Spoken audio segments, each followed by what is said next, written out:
Hello, everybody. Welcome to the Tuesday show once again. My name is James Chen, and to the right of me is Ultra David, and to the left of me is Tubo. I was trying to high five you, man. And like James said, we're here in person where we're definitely all high fiving. Yeah, exactly. We're getting some sick high fives in there. You probably heard before we went live that there were big hand slaps.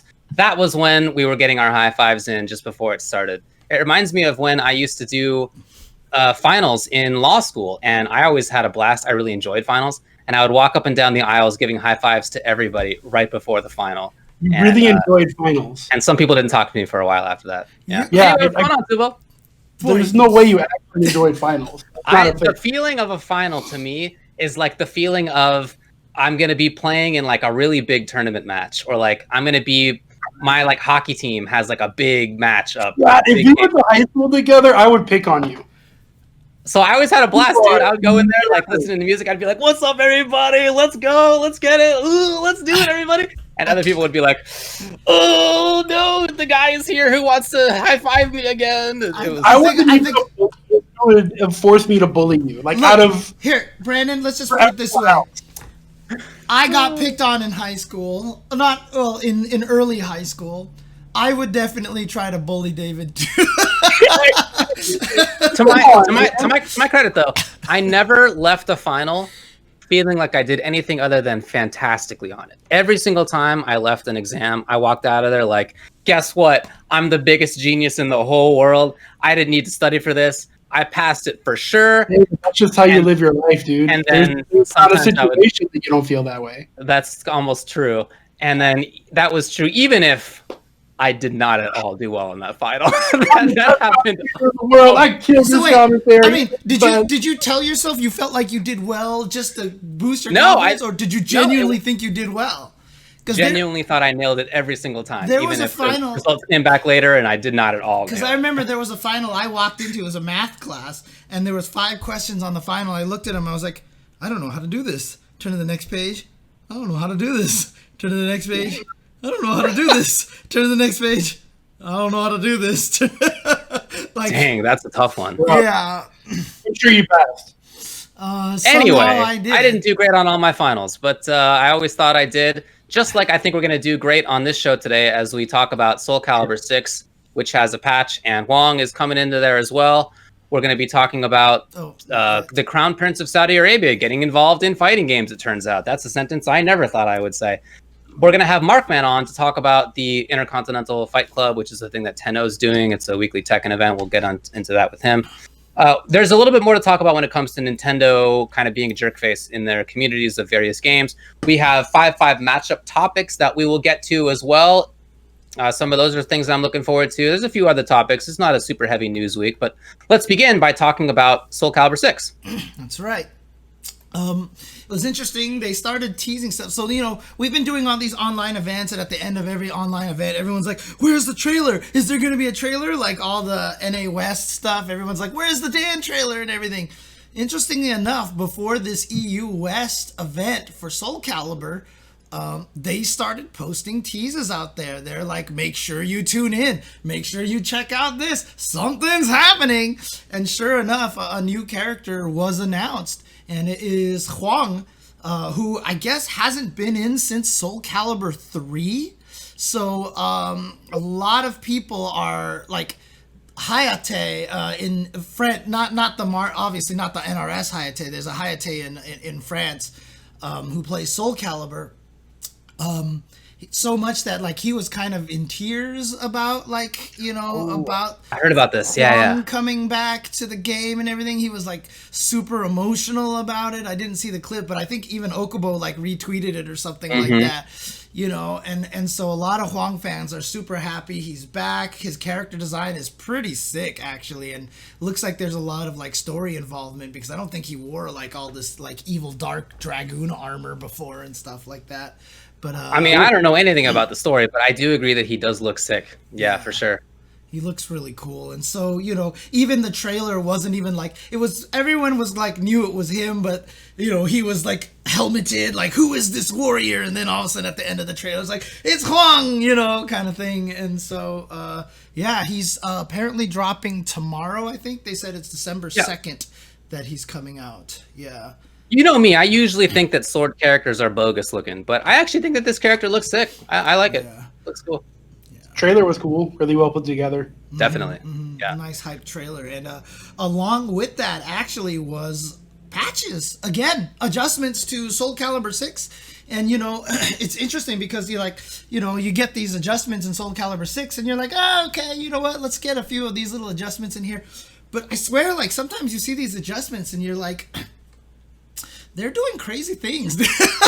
Like, yeah, I saw people talking about the patch, and it sounds like there are actually a lot of changes in there. Yeah, I mean, characters are getting new moves. I saw some moves for sure on Twitter. Yeah, and they're I mean, this is not a modest patch here. So there's a, but I mean, it feels like a lot of people, from what I gathered from the community yesterday, is that most people seem pretty optimistic about it, but the weird parts are like characters who are considered strong, like Cassandra and Zaslamel, got buffed. And then a character like Setsuka, who was perceived as strong when she came out, but people are figuring her out, she got nerfed. And so she might be like the one character that kind of got a little bit of the short end of the stick. But I know for like Killick's been doing really well in tournaments recently. Like, the best player in Korea is a Killick player and all this stuff like that. He got buffs too. Dang, interesting. I mean, he got a minor nerf, and one that a lot of people, Killick players who don't understand Killick well enough, I think, are really mad about. But like, otherwise, I feel like he got a lot of good a lot of good buffs and stuff like that. But Talon, did you? Oh, go yeah, ahead. and like who stands out in your mind as far as who did well other than that? I probably am not in a position that I can really judge that right now. But wow, someone in the chat says that Talon got a whole new mechanic. But I think since it just dropped yesterday, like, not a lot of people have had a chance to lab it and everything. And I was trying to run my tournament yesterday, my SoulCal distancing, and right when I was about to start, they're like, patch dropped, and I'm like, oh boy. And I had to update all my images, like, right there on the spot and everything, and that was So did you guys play with the new patch? Yeah, we did play with the new patch, but we also played Goofy Slip Out mode, which I don't know if you've seen before, is absolutely hilarious. And so we were just having a good time. It wasn't a serious tournament. It's basically frictionless Soul Calibur, in which you slide along the floor and you can actually just walk yourself off of the ring and everything like that, and things just like slide everywhere, and it's absolutely hilarious. And we were just having a good time with that, so can't really say it was an accurate test of the new patch or anything. Okay, fair enough. One thing that, I mean, I haven't been keeping up with Calibur, but one thing that I always appreciate, and I was reading through the patches earlier, is that they're just super detailed. Like, it's exactly the kind of patch notes that like everybody wants in the FGC, of like, here's whether it's a buff or a nerf in our minds, like, we'll tell you, like, right up, is this a buff or a nerf? And then here's the move that changed, here's what we did to it, here's in many cases why we did the stuff that we did.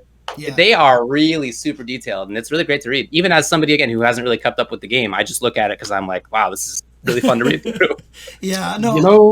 I've always said that Okubo seriously is and the Soul Calibur staff is the paragon of patch notes. They do it every single time. Whoa. Look, buddy, Iron Galaxy hasn't been... Killer Instinct started that, all right?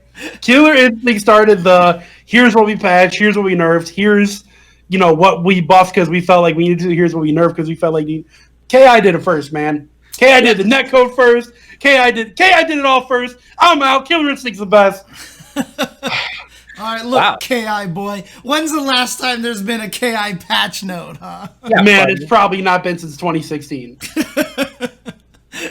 When was the last time there was a Marvel patch, huh, buddy? Never. Never. Actually, 0 times. Well, no, Infinite had one or two. Infinite had some, actually. Yeah, that's right. Infinite had one or two. Yeah. They had to nerf Dante. He was still the best in the game after they heavily nerfed him. So, whatever. Just like Marvel 3. How about that? Anyway. No, but it's really surprising. Like, I see Showbiz mentioning that, but that was one of the things that I saw as well. That now, like, during one of Talon's stances, she can actually gain health back, and if she charges up, then some of her normals have more range than before until she gets knocked down again. This is the mechanic that never existed for this character before. You know, like and Killick got a new move, which apparently was an old move that just never made it back into Soul Calibur 6, and then they finally just gave it to him in 6. So I mean, that is a little sneaky way to put in new moves, I guess, is just taking some of the stuff from the old ones. But you know, yeah, and again, Showbiz asks the questions.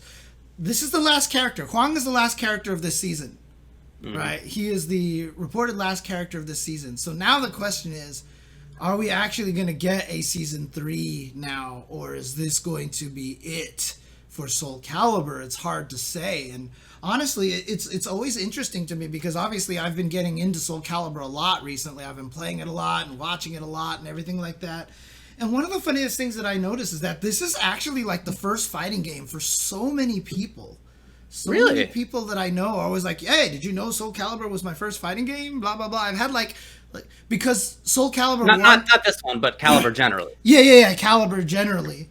You know, because Soul Calibur 1 was so popular on the Dreamcast, and you know, and it's interesting. I'm surprised that the scene isn't bigger than it is right now. You know, and I mean, there's no logic behind which scenes necessarily are the biggest ones in the fighting game community. It's always a crapshoot, it feels. But yeah, Calibur, I mean, in the US was never a major scene, which is funny because it was maybe the biggest fighting game for a while, even though competitively speaking, it wasn't. Like certainly in the early 2000s, like late 90s, whenever 2 and 3 came out, it was huge. Every single person I knew who played video games was playing Soul Calibur.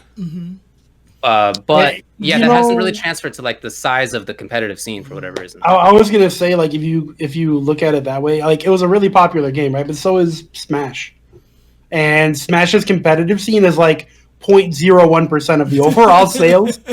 So just because you mash buttons in Soul Calibur, which in Soul Calibur 2 was super fun to do with your friends, that's what doesn't mean you want to go to the arcade and get your shit stomped in. No, I guess that's true. And I'm thinking about Mortal Kombat as well, which always sells super well and yet has like a comparatively small casual appeal, man. Casual appeal. No, that's true. I was just reading through some of the patch notes. I looked up Astaroth, and like they're very explicit about why they're doing some of this stuff. In version 2.3, Astaroth's lesser used moves have been improved and some behavior adjustments have been made. In the new version, we've changed the situation following a successful grapple break against a command throw and adjusted the behavior. Because of these changes, Astaroth has a harder time maintaining the offensive power. With this in mind, we've strengthened yada yada yada. Like they're very precise about these things. I think that's so cool. Just enjoying reading. Every fighting game company should do that. Yeah. But there's some out there that have maybe not explicitly said we don't believe in doing that, but their actions have shown over the years that they don't believe in telling the consumer why they made certain changes or what the frame data is, yada yada yada. So yeah, that's true. Some companies just don't want to do it. It's gotten better. It's gotten better for almost every game. Almost every developer does more. I mean, they're not all like this, but they are putting in, like, they do have the frame data in the game, or they make that available in what other way, or they, you know, maybe not explicitly say why they're doing something, but they'll tell you if they think it's a nerf or a buff. Like that stuff is slowly changing. But yeah, I mean, I feel like that's more pressure and expectation. A lot of the mindset of, I want people to discover this on their own so that they can, you know, enjoy the whatever. Like, that's just not realistic anymore in a competitive environment.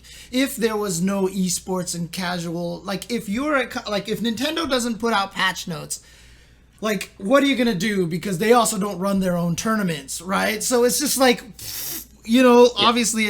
But if you're like, say, Bandai Namco, and you're not putting out patch notes for Tekken, but then you're also putting out a giant tournament that awards, you know, $100,000, that makes no sense. That's completely contradictory in what you're trying to do. If it's a competitive game, we need all the information as possible to be able to compete, because otherwise it's kind of not fair in a way.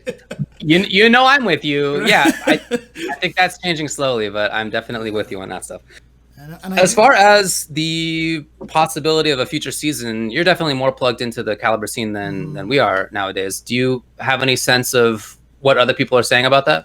I mean, again, Soul Calibur 6 is the most successful Soul Calibur since 2 and 1. 1 and 2, and now this one I think is the third highest selling. So I think it's doing well. I think, and you know, a bunch of people were watching the EU West event over the weekend and such. So I hope there's a season 3. But look, we all know this already, right? We all know the universal truth, right? You improve the netcode, people come and play. There it is, buddy. There it is. So if they announced the season 4 where it was like, we're putting in even whatever changes Tekken made. Like even Tekken may not be ideal still, but like just some improvement would be great. Yeah, exactly. And even though the Tekken netcode isn't true rollback, I mean, it's got like some aspects of rollback. But even if we got that would be that much better, you know, and people would flock to Soul Calibur, I think, a lot more. So look, I would pick it back up. Yeah, I mean, the reason that I stopped playing it was that we are stuck in an online only world, and so I was like, well, I can't play this game anymore. But it's great. It's super fun to watch for me. I always have a blast when I've played it. It's basically the anime of 3D games, right? Like it's a zany game where like so many weird things happen, and I love that about it. I think that's super fun. Yeah. I mean, again, I would be playing ranked on Soul Calibur all the time to get myself better at the game if the netcode was better. But that's why I run the Parsec stuff that I do every week, because it just gives me an opportunity to play and actually play. So, oh, dang, Alex Myers jumping in here. Thanks to Myers for the raid. Yeah, definitely. By the way, thanks as well to Herman for the sub, who says that at this point he's provided us with the cost of a medium French fry, double cheeseburger, and value meal nuggets from Wendy's. Wow. What a humanitarian. Thank you so much. Oh, that actually reminds me. I need to pay out my winner of the Soul Calibur tournament yesterday and give him his... Wow, James, bad TO. Dang, you waited 20 hours? Yeah, I did. How dare you? I have to give him his $28 that I got on Matcherino. So 28 big ones? Yeah. Wow. That's like you can have an entire French fry and double cheeseburger and value meal nuggets and maybe a little bit left over for that amount of money. Yeah, for sure. I would hope so. I would hope so. I don't know how much anything costs. What can it I would hope $10? so, man. Yeah, that's what I mean. I hope he got left over, man. Dude, in Santa Monica, it's crazy now. Like, I'll go to McDonald's and like order a combo, and it's like $11 right now, dude. This is McDonald's. Yeah, that's universal, dude. Fast food ain't cheap no more. Yeah. Oh, is most it? Most of them have eliminated their like dollar menus, and they have value menus where everything is like $3. Right. So there ain't no such thing as eating out for cheap anymore. I mean, maybe like Taco Bell. Try Taco Bell. They might hook you up. Sometimes I slide through Del Taco because I kind of do like their bean burritos. Sometimes I'll just slide through and... Kentley doesn't like how they slide through you. Well, that was exactly where I was heading. Thanks for getting that. Yep. How about we slide on to the next topic? We're Let's out of time. slide on to the next Let's topic. do this. Let's do this. All right. But yeah, I can't wait to try out Hwang next, starting tomorrow, and see how he is. But let's... Del Taco has OD cheeseburgers? Really? They got all gaggle food out there. You can have whatever. Well, I know they have cheeseburgers, but I wouldn't have expected them to be good. All gaggle burgers, guys. I've never had a cheeseburger. Man. We go to I will admit that Olaf and I go to Taco Bell and Del Taco more often than we probably should. So anyways. Eating cheap. There you go. Mm-hmm. All right, start the timer all over again here.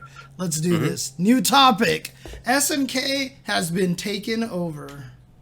Well, maybe more accurately, the nonprofit, the Mohammed bin Salman Charity Foundation, has picked up 33.3% of the shares in SNK. And it will, in the future, pick up 17.7%, resulting in 51% of ownership of SNK. You may wonder, David, who's in charge of the Mohammed bin Salman Charity Foundation? And you may not be surprised to find out that it's Mohammed bin Salman. He is the Crown Prince of Saudi Arabia. He basically took control a few years ago. I'm no expert in this stuff, but my understanding is that he basically took control a few years ago. He's done some gnarly stuff, humanitarian-wise and human rights-wise. not just in his own country, but also in, or maybe to an American citizen, American resident, I think is maybe more accurate. And yeah, to Yemen, also on that peninsula. Like there's just a lot of pretty bad stuff happening. And so when it comes to him having control over SNK, a lot of people are upset about that. What do you guys think about this? I mean, well, see, here's the thing. If they would have just added rollback netcode to Samurai Showdown, they wouldn't have had to sell these shares to a scumbag overseas. Like, but no, in all seriousness, though, like, I'm actually kind of glad that I already was, like, not fucking with SNK. Because now I can just continue to not fuck with SNK when a war criminal owns their company. It's real easy for me. Not just war criminal, but my understanding is that there have been big human rights violations in clearing out a population of people to create a city that they're working on. There's still all sorts of... I just read the other day that a woman who drove is being punished in some way, even though there were changes that were supposed to have taken place related to this. So, you know, there's obviously a real bad human rights situation in Saudi Arabia and also in things that they do internationally. I'm always like a little bit, I am hesitant to be too, I want to be critical. I think I should be critical. However, my country is also really bad when it comes to these things. We historically speaking, both domestically and internationally, have had a really bad footprint in a ton of different ways. So I don't want to be a hypocrite here. I also would call out my own government, but I mean, just in the same way that, you know, I did that army commentary gig and then apologized for it later because I think that was the wrong thing to have done. And now I wish that like Navy wasn't on Twitch. I don't want these things, right? I don't want that to happen anywhere else either. So my view on it is that I think this is a huge bummer. I don't want, you know, it's a video game and I want to enjoy it. And I don't know that in the moment when I'm playing KOF 15 or whatever it is that I'm going to be thinking about this, but it just feels really weird. It just feels really weird. I mean, we did know that there was interest in fighting games when it comes to some of the Saudi royals. Like a few years ago at Evo Japan, a Saudi prince went over there to meet with some of the people of Evo, for example. I don't know what they discussed. There was later events, fighting game events in Saudi Arabia or in partnership with Saudi Arabia. That's been going on for a little bit. Right. So this is not like out of the blue sort of news, I guess, but it still is jarring, I guess. Maybe less of a like big surprise. Who knew they were into fighting games, but still like jarring, I feel. Right. Yeah. I mean, weren't they the ones that were involved with all the Tekken stuff? You know that. Yeah, they were Tekken events. And then Mortal Kombat as well, right? Mortal Kombat had the involvement from them recently as well. So obviously they're interested in fighting games, but you know, going as so far as just to basically plan to purchase 51% of SNK is an interesting. I mean, just having any group with that much control over a company like that. I mean, technically, yeah. I forget. I thought SNK was owned by Tencent or something like that, but is that not the case? No. There's another a big Chinese company that owned a huge portion of shares, but okay. Yeah. It wasn't Tencent. It was another like withholding company or whatever you want to call it. Okay. Yeah, I mean, I think that's reasonable to say. I don't know that they're equivalent, but nevertheless, like both are not great, not doing a lot of good stuff.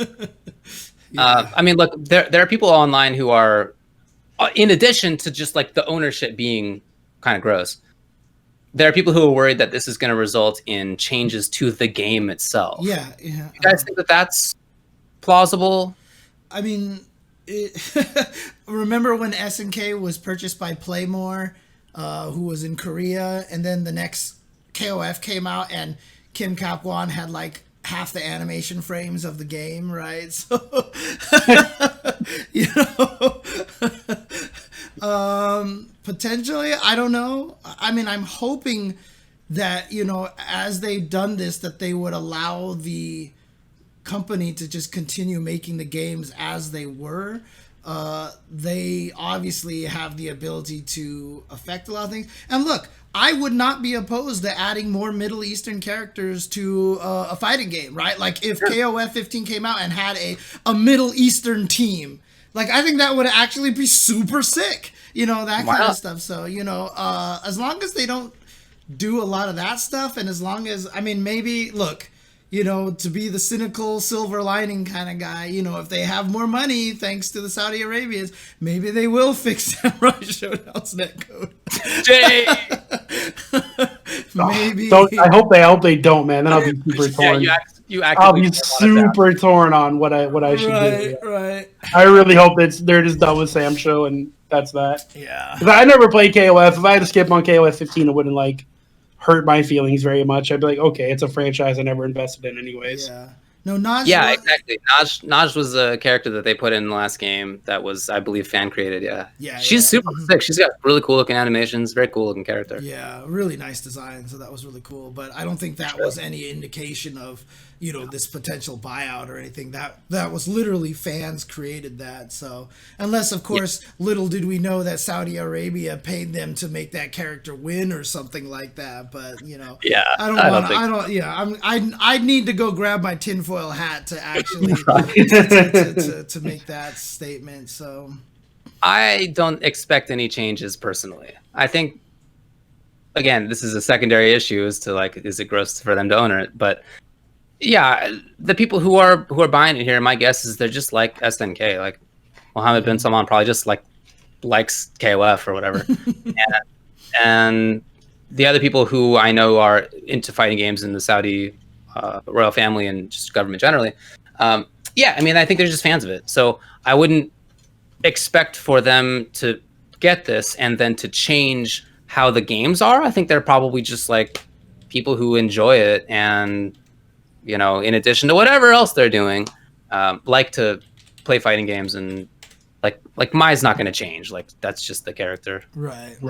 That's not gonna be any different. Yeah, I don't expect any gameplay changes either. I feel like they'll let SNK do what they've always done. I mean, isn't like Arslan Ash, like, didn't he start with KOF? Like the Pakistan scene apparently has a really strong KOF scene as well. So. Oh, that wouldn't surprise me. I've heard things about their KOF scene. Yeah. I don't know how he started personally. Like, apparently their KOF scene is, you know, same thing as what they've claimed about the Tekken scene, and turned out to be right.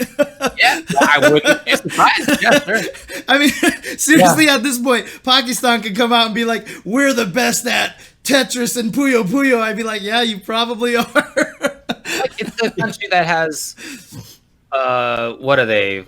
I don't remember exactly how many people, but they're like 5th or 6th biggest in the world, or I mean, it's somewhere around there in terms of population. So, like, why not? And they have some of the biggest cities in the world as well. Why not? Like, for sure. Yeah, they could definitely do that. Makes sense. Yeah, but I mean, obviously, look, if you're a fan of SNK and you don't support them anymore after this, totally makes sense, right? I mean, like, I don't think anybody can really critique you for that or say anything. In fact, I think people will probably be more likely to critique you if you stay supporting SNK at this point. So it's a rough situation for SNK fans. And that's the biggest problem right now. That's the biggest concern, is like, if you've been a KOF fan this whole entire time, if you are a Samurai Showdown fan, like Tubo and I are, you know, like, how do we handle this kind of thing? Like, how do we react to this? If we still play the game because we like the game and it's just about the game, does that make sense? You know what I mean? Kind of thing. Like, is that okay or is that not okay? I mean, the same boat with Blizzard, man. Like, yeah, their whole free Hong Kong thing. Like, at first I was kind of just like, whatever, like, companies are gonna do whatever they want, but then they fired the commentators that said free Hong Kong. Mm-hmm. That was like where the line was cut for me as a commentator. Well, if I was on commentary and I had a belief and I was just like, hey, free Hong Kong, and then they fired me and didn't pay me, like, that's a problem. You know, the commentators didn't even say it. They were interviewing somebody and they were like, you had a message you wanted to say, right? And then they slid under the desks like, we're not a part of this, you know, like, we're trying to separate. But they got fired for letting the Hong Kong players say that stuff, which was... And that's even worse, right? Like, they didn't So They weren't even. yeah, that's where I cut the line for Blizzard. Like I really want to play Overwatch too, but I'm not gonna. So yeah, is what it is, man. I hear you, and this stuff has been happening a little bit more. That's an example, of course. The various game companies that are owned by Tencent, in whole or in part. There's a lot of them at this point. Tencent itself is not, to my knowledge, doing anything gnarly, but like they are. The relationship between major companies in China and the Chinese government is unusual compared to the rest of the world. There's a lot more government control. So you're kind of supporting the Chinese government, which is maybe doing a genocide right now. I mean, that's the way to deal with these things. It's not easy. You know, these are games that you really enjoy, and it's very easy, I think, to dissociate the two, the source and the game that ultimately comes out. And in between, there's any number of people who are just trying to do cool things, just trying to make a game that they like. They didn't want to be bought out by whatever company, you know. So I don't know. It's and I personally, I don't know that I would feel any one way or the other about anybody making their choice. I feel like in this case, it's like lucky. I wasn't a KOF player particularly. I've only played those games a few times. Although Sam Show was my favorite game of 2019 or 2018. I didn't end up playing it all that much whenever it came out. And anyway, so I'm just not in a position for this to like be a big impact personally on my future game choices. But it's a hard question to answer regardless. I mean, I'm obviously a huge fan of many games. And if Capcom was bought out by some weirdos, if NRS was, like there's companies that really love their games, and yeah, it would be a hard decision. And I feel like however you come out on that, I get it. It's a hard one to make. Yeah. Look, man, if the Crown Prince buys out Capcom and guarantees a MVC4 with rollback netcode, I might just have to start supporting that company. Yemen who? Yeah, exactly. I don't know what you're talking about, man. I'm just here for the games, all right? Then all of a sudden, it's rough, keep man. It's politics out of games. Keep them set. All of a sudden, you know, like yeah, exactly. Yeah, I started going on alt-right websites. And, it's a bad situation. Yeah, I mean, the adage is, as MarkMan says, is that there's no such thing as ethical consumption in capitalism. This has been an adage for many, many, many years. It's not a new idea. I mean, and whether you're somebody who's, I mean, regardless of like how you feel about would socialism be better, or whatever your position is, it's still really hard to be ethical about doing things in, I feel like, any system, and certainly the one that we have right now is full of very unethical stuff. So how do you navigate that? I mean, we're all living in the world. We all have to live in this world, and whether we play video games in it or do anything else, it's you face a very hard set of choices when it comes to trying to be ethical. I can't look at my desk right now and can't imagine that maybe 80% of the stuff that is sitting on my desk right now was probably purchased through Amazon.com, you know? Right, yeah. They're providing this super great service of things that come to you very quickly at super cheap prices. And then there's also a just bad underbelly of all sorts of bad things that are going on there. Right. And it's hard not to buy from there. I mean, honestly, I know you haven't seen it. I know you said Ketley's watched part of it, and I know Tubo's seen it, but The Good Place actually has a really good scene about that as well. Where they talk about trying to do ethical things, and someone's just like, I just want to eat a chicken sandwich, but if I do, then I hate gay people. You know? You know, it's like, it's hard to be ethical these days. Like, if you buy this, are you supporting the people who produce this stuff to do this and all this other stuff? And it's like, it is almost impossible to be ethical these days in consumerism, just like MarkMan says. So, look, we are streaming on Twitch. Yep, as MarkMan then points out in the chat. But what are our alternatives? Our alternatives are to stream on Facebook. Trovo. Not great. Not great. Are maybe on YouTube, owned by Google. Not great. A lot of stuff on. Previously Mixer from Microsoft. That's gone. That's not even around anymore. And then what was it, Azubu before that everybody was talking about as just being money laundering straight up?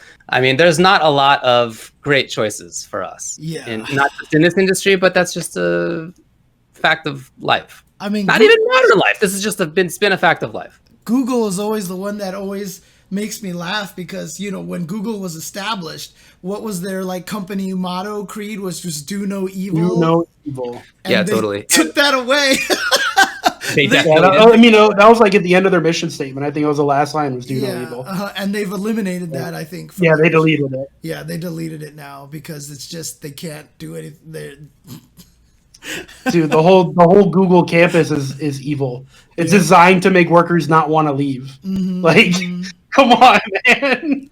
Dude, And I don't that's need not to say that the difficulty of this means that you should check out and that you should just be a nihilist.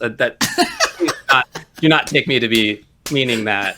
I just am simply trying to say that it's a difficult set of choices, and I hope the people are trying to navigate. I try to navigate it. It's hard. I'm streaming on Twitch, again, on Amazon. But you are certainly constrained in your options, and within that set of options, just try to be as ethical as you personally feel that you can. David, do you remember the time we went to the Yahoo campus to do the esports stuff, and we went to their kitchen to eat lunch?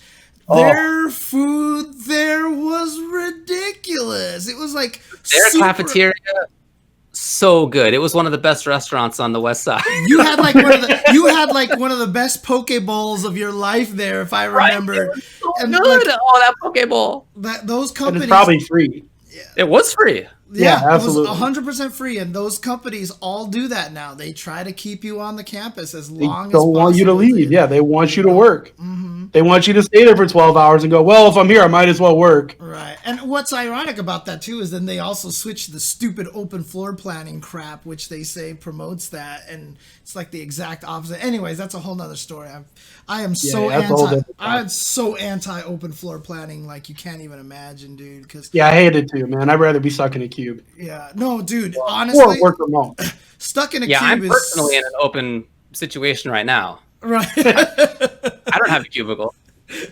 Honestly, because that's where I work. Symantec, we used to have the high cubicle walls and everything like that, and it was great. You could turn on your speakers, listen to music, and you weren't as bothering other people. You would feel more comfortable in your cube, and you know, even though you might be chatting with someone on ICQ or AIM back in those days, like you would stay longer because you felt comfortable and you would do your work. As soon as they changed to open floor planning, nobody stayed late at my company anymore. Like everybody left. Dude, because nobody likes having their shoulder looked over. Like, exactly. Nobody likes that. Nobody likes that feeling. Yeah.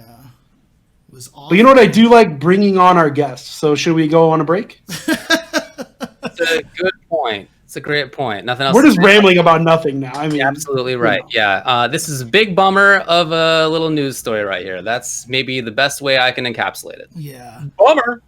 Yeah. Honestly, again, if you're a fan of SNK games, it's really up to you at this point how you're going to react to this. And, you know, it's easy to say stuff like that because all three of us are not hardcore SNK fans, but you know, the sympathy is there, and I understand how hard of a decision it is to make. So, all right, I agree. Let's bring on MarkMan and/or take a break, whatever you got to do. Let's take a break, and then we will get MarkMan on right afterwards. Yeah, so. I gotta plug in my camera, anyways.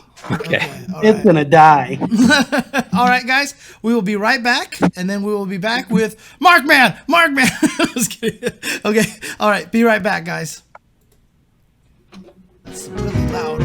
This music is really loud. You guys probably can't hear the music, but I can hear the music. I cannot hear your music. Yeah, you guys can't hear the music, so just the way that I have my audio set up, I don't have the music pumped to Discord right now. It's just my microphone. I mean, you shouldn't, right? Like, why would we need to hear that? Yeah, I guess so. That's probably true. I really should update these slides, too, because now that I realized it, like, half of these slides aren't even true anymore. Also, none of them have Tupperware in there, who's been on the show for 2 months now. That's true. Actually, do you have something? 2 months. Actually, if you have, create me a slide to advertise your stream. I'll definitely put it on there. All right. Yeah, just give me one. I will definitely do that. So, because that makes sense. Because I have a slide for my own stream here. So, we definitely need to get one for you as well. Oh! When the pandemic's over, I'm... What the heck was that? Thank you, King Wiley, for the subscription, but I think that was a David's subscription notification. Yeah, it's definitely a David noise. Oh, man. Shout outs to King Wiley. Thank you for the subscription, the continued subscription for over a year. I I need to give us some better badges too. When you, David, and I are all vaccinated, I'm gonna fly out there and we're gonna create a new intro video. Check this out! Because I want to be in the intro video. What is that? What's that? David's audio for the subscription. I don't even know what it's saying. It's like I couldn't even hear it. It's like no, we can't do that. You'll have to ask him when he comes back. Yeah. Yeah, I'm here. What's that? What is the audio that's playing on the subscription? Was like Oh, I probably still have it on the Mortal Kombat theme. Yeah. You do. Let me change that. Did you change that, David? Jesus. Oh man. What's up? What happened? No, I was just wondering what the audio is even saying. I can't even understand it. Check this out. Oh, you know, it's just Mortal Kombat gibberish. Oh, is it? Oh, okay, okay. Yeah. How hard is it to change between sets of audio stuff? Mega easy. I'm about to do it. Really? Okay. I'm gonna have to do that. I never pay attention to all that stuff, so. I'm assuming you don't use Twitch alerts then? No, well, I do, but I said it once on my stream, and then I never said it again. You know what I mean? It was like, oh, I created stuff that works, and then that was the end of it, so. Well, no, I meant for Ultra Chen, because Twitch alerts is not easy to switch out all your sounds. It's super easy. I'm doing it right now. Ooh. What? It's definitely not that easy. Mega easy. If you don't customize the length of each one, sure, I guess you can just go on, Twitch alerts and switch out the If you sound. use Streamlabs, it's quite simple. I use Streamlabs OBS. Well, maybe I should show you what to do then. Maybe. I really don't need it. I just want to say, by the way, I know you guys, everybody in the chat was making fun of me for this, but it was true, in fact, that when Voice Meter Potato takes over my microphone, I cannot use that microphone in Discord. That was actually factually correct. I have it set up now thanks to Nothing XS, but I had to do a lot more finagling to make it work, so. Yeah, I remembered afterward that I had done some finagling to make that happen. I just didn't remember what it was. Yeah, I don't know, man. I go to Discord and I talk, and then my stream and Discord can both hear me. So I don't know what the deal is. Yeah, no, that's because you're using the default computer input in there. Voice Meter Potato is a particularly invasive-ish kind of audio thing that like really just kind of. Say banana? Or banana and potato. Potato's the bigger banana. So basically, and that's the one that I'm gonna have to donate for, so that we're not. I guess I'm confused as to why you need that at all, but it's basically whatever. the mixer. Replaced the hardware. No, I understand that part. I just don't know why you need a mixer. All right, guys. Guys. Thanks to Tinja for the sub, and also to King Wiley for the sub. That's right. Much obliged. Check this out. Check this out. All right. There's some great Mortal Kombat gibberish out there. No, what was it? The Raiden. Have you Oh seen? yeah, I got Bobble in there. Don't you worry, man. I got Bobble. Did you see there was a tweet I saw that like someone found a Cheeto that looked like Raiden doing the Bobble, and like they What? Raiden has command grabs, and he's got a turnaround punch, except for it's a kick. Yeah, Raiden, however, has okay, teleport. you're right. Raiden does. Yeah. All right, let's go back. My bad. All right. Okay. All right. And I'm a big old block. What in the world happened to Tubo? Wow, it's like you've learned how to hide from the Shirai Ryu. Did you take lessons from the Shirai Ryu Oh no, my camera might have died. to learn this stuff? Did your camera okay, die okay. instead? That's a I bummer. actually did plug it in though. But it actually Yeah, ran Oh out. no, I have to reset it up. Oh my god. Hold on, I got you, James. Look, I'm just glad that something's happened here and people can't blame me. That's true. This is my fault. this For time. once, people can't blame me. And the whole crazy There thing you is, go, like I James. said, You're gonna need that new link. I was actually right too. So everybody was all yelling at me, and I was actually right. Okay, I'm just saying, man. James has always said, potato is the bigger banana. Potato. Up next, we have an interview, if you want to change it over to the other one whilst you can. This interview will be with MarkMan, as the thing says on the side right here. Whoa, you are way tall now. Yeah, you're tall now. I'm way tall now. Hold on. Whoa, how'd you do that? I'm looking at you right now. What? How's happening over And you there? saw my ceiling fan. Yeah, I know, right? Wow. All right. Let's bring on the interview portion. Okay, dude, I just did the stupidest thing. Okay, let's do this. I saw that. Yeah, I know. I tried clicking on the interview on there. Oh, why is there a pause button on MarkMan's face? Let me. Hey, what's up, guys? It's Ray Ray. And he's still Ray. Hey, what's up, Ray Ray? Thanks a lot for hanging out. I really liked watching you get second place at the recent Twitch Marvel event. That was rad, dude. Bro. It was fun. It was definitely Ray, fun. Hope you guys like my Magneto. Been trying to improve it. Dude, when you I thought your almost got Magneto was sick, buddy. Dude, when you almost my got guy. that butter gun conversion, oh my god, that was amazing, dude.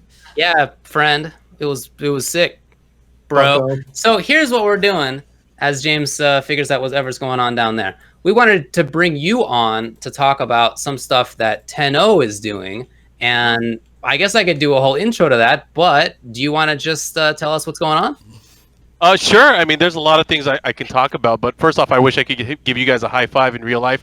It's been obviously ages since we've seen each other, but I know we interact with each other every now and then, so I hope you guys are all well. I hope everyone that's tuning in as well. I try to tune in as much as I can live, but I usually get to catch the archive, so it's always nice to see that you guys are keeping at it.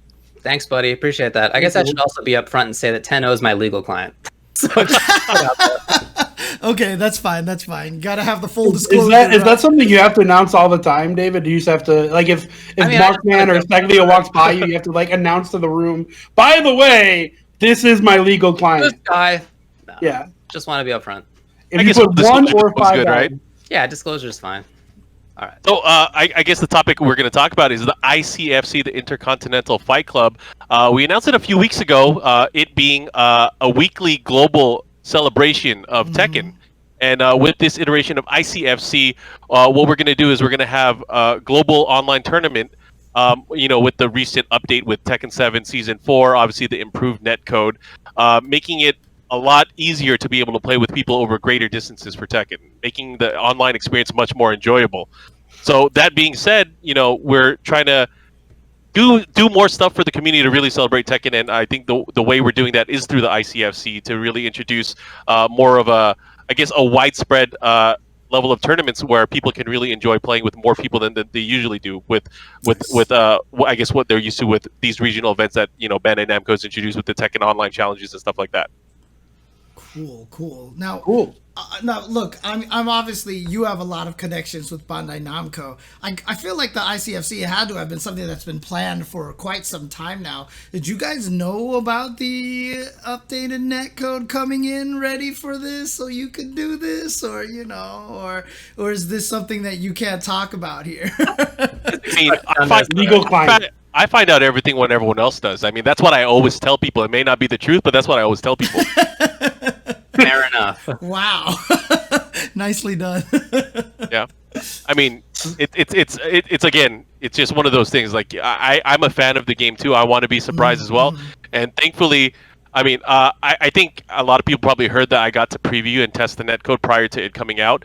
And I guess there was a lot of pressure there because I was like, hey, it felt like offline in that certain connection that I played in. So I was praying that it was going to be decent. I was praying it was decent, otherwise my head would have been gone. I would not be on the show right now. But hey, it worked out. It is an improvement for sure, and I think people are enjoying that. So obviously, I did have it in on knowing that the netcode would be improved. But I think the development team, the Tekken project team, Bandai Namco Entertainment, they did a great job in really making Season 4 much something better to look forward to for the fans, or something more to look forward to for the fans. Nice. So, Season 4 is not done yet. There's still another character, another stage, maybe more updates. Who knows? So obviously this ICFC thing, you said you're starting with Tekken, and it's not like branded as a Tekken event. Does that mean there's potential to expand the ICFC into other genres and into other, not even just other fighting games, but other genres of games entirely? I think there's always that potential. I mean, obviously, we're going to be starting with Tekken. Actually, this is in partnership with Bandai Namco Entertainment, so it's not just us doing it on our own. We're doing it with their support. So we have to, again, a big thanks to everyone on the team over at Man and Amgo Entertainment, the esports team, and of course the dev side, just making this possible. So, I mean, who would have thought that we'd be able to do this? And Tekken didn't always have the best online experience, especially. I mean, the game's pretty old now, considering, and then it's still, in my opinion, one of the better games to watch. And I'm saying that without any bias. Everyone knows I'm a Tekken guy, so it's easy for me to say it. But I've seen what other people have been saying, and people really enjoy this game. There wouldn't be hundreds of thousands of people watching at some of our major events. There wouldn't be thousands of people entering the tournaments if they didn't like the game. So it's a testament to the game. Like I'm somebody who's historically wasn't a big Tekken guy. I used to walk out when Tekken was on in the top 8. I'd go get lunch during that time. I'll let you know that. But it's totally different now. It really is. I have a blast watching Tekken. I'm still not super up on what all the things are, but I nevertheless have a really fun time watching and enjoying the game, what I know of it. And on top of that, I feel like Tekken has developed one of the best sets of commentators for the game. Mm-hmm. So it's not just that it's really fun for me to watch in terms of the game itself, but like the value that you and everybody else who does it adds, I think is really, really big. Yeah. I mean, honestly, thanks. I love the team. I like everything, every aspect about it. I've grown to love even more so. I was always a big Tekken fan before, but I really fell in love with the game more with 7. I didn't think that would be possible. Yeah, honestly, Tekken as a series, from transitioning from around like Tekken 5 to Tekken 7, throughout all those games, should be taught in a classroom of how to make your game that much more enjoyable for people to watch, because what they did with Tekken 7, I mean, they were getting there with Tekken Tag 2 already, but Tekken 7, like everyone's been saying, it is like unbiasedly one of the most enjoyable fighting games to watch right now in the scene. It's such a beautiful game, and there's so many great hype modes. The slow motion everyone talks about, and God, slow motion is so good. Yeah. So let's be more explicit about what is happening with the ICFC. What is going on exactly? So we're running this in 3 different regions. We're running it in Asia, Europe, and North America.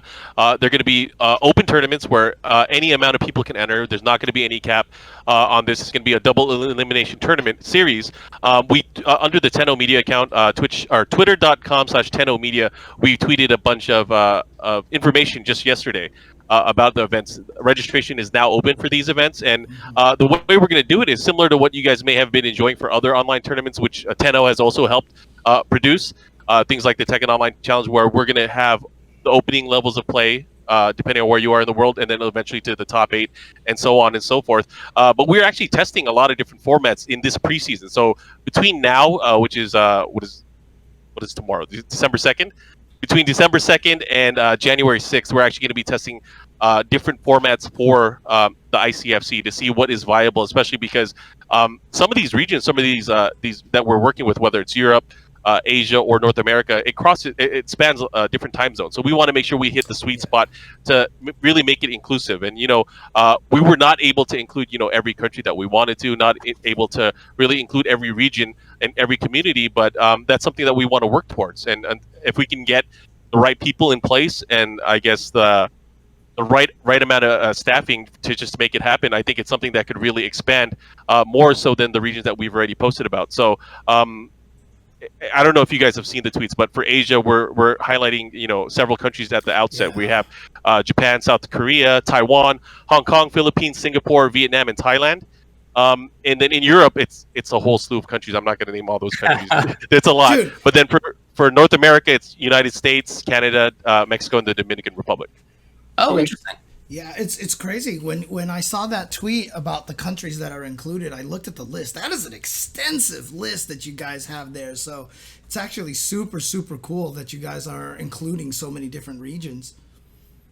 Yeah, and that's the goal, is again to make it a celebration, make it inclusive, and really let all these communities be part of it. And during this preseason phase that we're doing in December, we want to really test things out, and we've done our testing. Ever since season 4 has come out, really trying to find the limitations and what the best optimal gameplay is going to be based on distances. And I think we have a good grasp on it right now, but there's just some regions that are underrepresented in our testing. So we want to make sure that we are able to kind of tick those boxes off and make sure that we can make that experience worthwhile for people. And that's why we're starting off. I mean, this week we're doing a continental format, which is to make it simple, is we're allowing. It's going to be one giant pool of the entire region. So it'll be everyone for North America. It'll be Canada, U.S., Mexico, Dominican Republic, all in one bracket. When we switch over to next week, we're going to test out a regional format where we're going to be splitting things up by time zone. So we're going to try to figure out what will work best for these online communities to really find the sweet spot again, to make it enjoyable and make sure that everyone will be able to enjoy the online net play portion of it. I was just reading through the list of countries for Europe/the Middle East. It's a huge range. Yeah, you're going from Spain to Finland, which is like Europe, basically. And then all the way down to like Kuwait's there, Saudi's there. I mean, that's a huge, huge range. Is the netcode that good? The netcode, from our testing and, from the testing from our different team members, they were able to test, all the way from the UK towards, certain regions in the Middle East, and they were able to have, 4-bar matches. So I think I think the sweet spot is, around 4,000 miles. You can still get playable 4-bar matches. Nice. Wow. Depending on, things like ISP and stuff like that. But, of course, yeah. And totally then, dependent on that. When it comes to online tournaments, it can be difficult to have prize pots legally.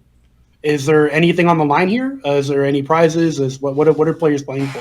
Yeah, a lot of it's going to be announced in the coming weeks. We do have a match arena that's going to be set up for each region, so we will be fulfilling crowd-funded prizes. However, we are working with different sponsors to see what we can do on a global level to really make this, again, much more rewarding for a lot of these players that are getting into it. That's a good question in the chat. King Wiley asks, are there rules about Wi-Fi versus wired? Wi-Fi players, unfortunately, are not allowed to play in the tournament. It is wired only. So we do have on the GG pages, because registration's open now. You can check out the rules. It is restricted only to wired connections. Bam. Okay. We will be policing that. Power adapters. No, dude, I think it's such a funny idea to go through the whole expense and rigmarole and time of setting up things like power adapters, or just having like a Wi-Fi thing that gets ported out into a physical spot that you can then plug in an Ethernet cable to go into the back. I actually did that in MK just to be a dick for a while because I thought it was hilarious. Of course, but it was just as much work as just like getting a Ethernet cable and stringing it along. Maybe more work, right? Maybe it was more work. Who knows? Maybe it's definitely more expensive than just buying a really long Ethernet cable. Yeah, just $20, man. Now, let me ask you another question. So obviously you've been talking about preseason, and what I've seen about the ICFC is that it's listed as 2021. So this is going to be something that's going to be going on all year long. Is it going to culminate into like a championship? What's the schedule? Like you said, we're in the preseason right now. What's the schedule for this? What's the format? Or has this not been announced yet? We have announced some details for it. So we you're right. So this is the preseason. So not starting until 2021. We're planning to do this year round, and we're starting off with opening 10-week season where we're going to have 10 weeks. We're going to have points on the line, of course, where we total it up, and we'll have a culmination towards the very end. So that is what we have planned for that so far. Okay. And our goal to obviously have this ICFC league is to just, obviously we'll have competition, but we want to make it fun. So we're going to be doing fun stuff in between seasons as well. And I think people should look forward to that. Okay. Sounds great. Yeah. And after a successful season 1, is there any plans to bring this offline for when, we're not dealing with a global pandemic? I hope we can. I really hope we can. And it's obviously too early to say, but whenever that comes into play, we'll obviously try to make a pivot towards that. But at this time, there's just nothing we can promise, at least. Sure. Now, here's an interesting question. Obviously, the word Intercontinental is one word, right? And so you have decided to take 2 of the letters in there. Why have you not decided to just call this IFC? I mean, is there any other IFCs in the fighting game community? Like, I don't know if there is, right? IFC is sacred, James. You know this, James. IFC is sacred. We have to pay respect. And, speaking of which, we have to pay respect to, the Wednesday events that have come before us. There's so many with Big 2, Wednesday night fights, next level battle circuit. Wednesday has always been a hot day for fighting games, traditionally since the advent of streaming within fighting games. So I got to give a lot of love for, really making Wednesday that day. And, Tekken has never really been a huge part of that, but we're trying to do that with this event. So we're really trying to, do something for the community. Well, I noticed that Rip basically is going to be streaming that on Wednesday when he was doing Wednesday night fights before. Was there any problems with the Tekken community or WNF guys being like, dude, you took our tournament away or anything like that? I mean, we're not. It's not really taking the tournament away. It's we're trying to again make it more inclusive, trying to really broaden the scope of it. And again, because it's open now to the entire US, it is really doing that. We're really allowing more and more players to be part of it, and that's the goal of what the ICFC is, and that's what we're trying to do, not just within North America, but dang, I give these really safe answers, don't I? I'm sorry. You gotta do what you gotta do, buddy. Legal client. Oh man, You gotta do what you I'm gotta sure do. David approved of that ansr too. I don't know what you're talking about. You'll be starting talking and all of a sudden halfway through David will be like, Pull it! Pull the mic! Yeah. Oh, that's right. It's not IFC Yipes, it's If Sipes. That's right. I forgot. That's right. You forgot. You haven't seen the videos. Yeah. Marvel, baby. If Sipes, dude. That's so great. So talk to me about what else is going on at Tenno these days. What are y'all doing? Oh man, I can't talk about that. You know that, David. I can't talk about that. But I mean, You guys are doing Friday stuff. This all I wanted you to do was talk about the Friday night thing. man, I mean, man. All right, I expect. Wait, no. You No, next now time. that's what Mark was talking about. Mark, that was you can't do that. You can't come on the show and say, I can't talk about that. Like, no, you have to talk about it now. No, I could definitely say that. Tubbo, I could definitely say that. I say that all the time. So yeah, sorry, tease. But aside from what we're doing on Wednesdays, we do have the Friday Frenzy events. It doesn't happen every single Friday, but we try to make it as often as we can, where we try to include people within our fighting game scene, the personalities, commentators, fighting game players, and do things outside of fighting. Play games like Among Us, Dead by Daylight. We did Fall Guys early on, and I thought that was really fun. Just something a little bit break of the norm. And Yeah, we won that event. you guys won by having the best name for sure, hands down. Champions right here. We won. We definitely had the most fun. The popular vote for sure. Yeah, and I got the hat afterward. I jumped up and I touched the hat to show that I won more times than everybody else. It was definitely commendable. Definitely commendable. Um, But aside from what we're doing on Fridays, Tenno has actually been doing a lot outside of the fighting game stuff as well. We've started doing our own podcast. We started doing merchandise as well, really trying to highlight more things, more gaps in the space that we didn't really touch before. Obviously everyone knows Tenno is more of a production arm, guys behind the scenes kind of thing, right? So we are definitely trying to do more things. I urge everyone to check us out at 10-o.gg for our podcasts, our merch, and any other updates regarding the company. So when is Tenno going to, purchase the Tuesday show for a few $1 million to incorporate that into their lineup here? Because obviously we're the longest running fighting game stream of all. Still unsponsored, by the way. Let me check with my legal counsel here. I don't think he would say it would be a good decision at this point. We might have to get rid of 2 of the 3 hosts, maybe. I don't know. We got to think about that. Okay. Yeah, the old guys can go. I think we're talking about $33,000 per viewer if it's going to be $1 million. So that might be a little bit expensive. Worth it. Oh man. No, hey, look, I look forward to finally getting an invite to play on the Among Us streams that you guys have had 100 times. Listen, man. I've taken second place. I've taken second place twice in a row. I'm tired of getting screwed by garbage-ass teammates like Tasty Steve, who somehow won last week. I'm still mad about it. I'm still very mad about it. I'm still very mad about it. Quite honestly, I feel like that disqualifies you from getting invited anymore for getting second place to Tasty Steve. I think that... Then everybody can. Don't invite Sajam. Don't invite anyone. Yeah, that's what I'm saying. No one else can come. Just have Tasty Steve play the game by himself. It's me versus Tasty Steve. It's exactly what I'm pitching, Tubbo. Thank you. Exactly. Want to be one Among Us? Is that what you were asking for? Me versus Tasty Steve in Among Us, yes. I don't know. We'll have to tag to see if he could make that happen. Can you do 1-on-1? I don't know. I've only played this game one time and I hate it. Yeah, that's true. David does it. I think the main thing I want to say, just to kind of go back to ICFC, is I really hope that this with season 4, with the improved net play, that people try to play the game. We're obviously, hopefully everyone's staying home and being safe, but I hope this gives people an opportunity to really try to learn the game. I know, James, you were trying to learn it again. You started again recently. Is that true? Yeah. I trying up the netcode again and seeing how it was. And netcode was really good. I'll say that much. I mean, I played a match against someone in San Diego, and then I played a match, I think it was in Michigan or Maine or something. It was New Jersey or somewhere like that, and they felt the same. Like, it felt the same between the two, so... Are you losing feeling in your bones or something? What's going on? Wait, what happened? It felt the same? It felt the same? San Diego and New Jersey? No, from where you're at? That sounds crazy. The net code was actually pretty good, so... Yeah, you showed it than I do. This is crazy.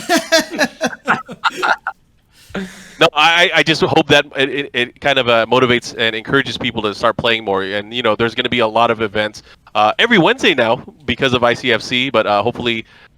this enables and encourages people to enter things like, the Tekken 7 online challenges if there are more in the future. Yeah.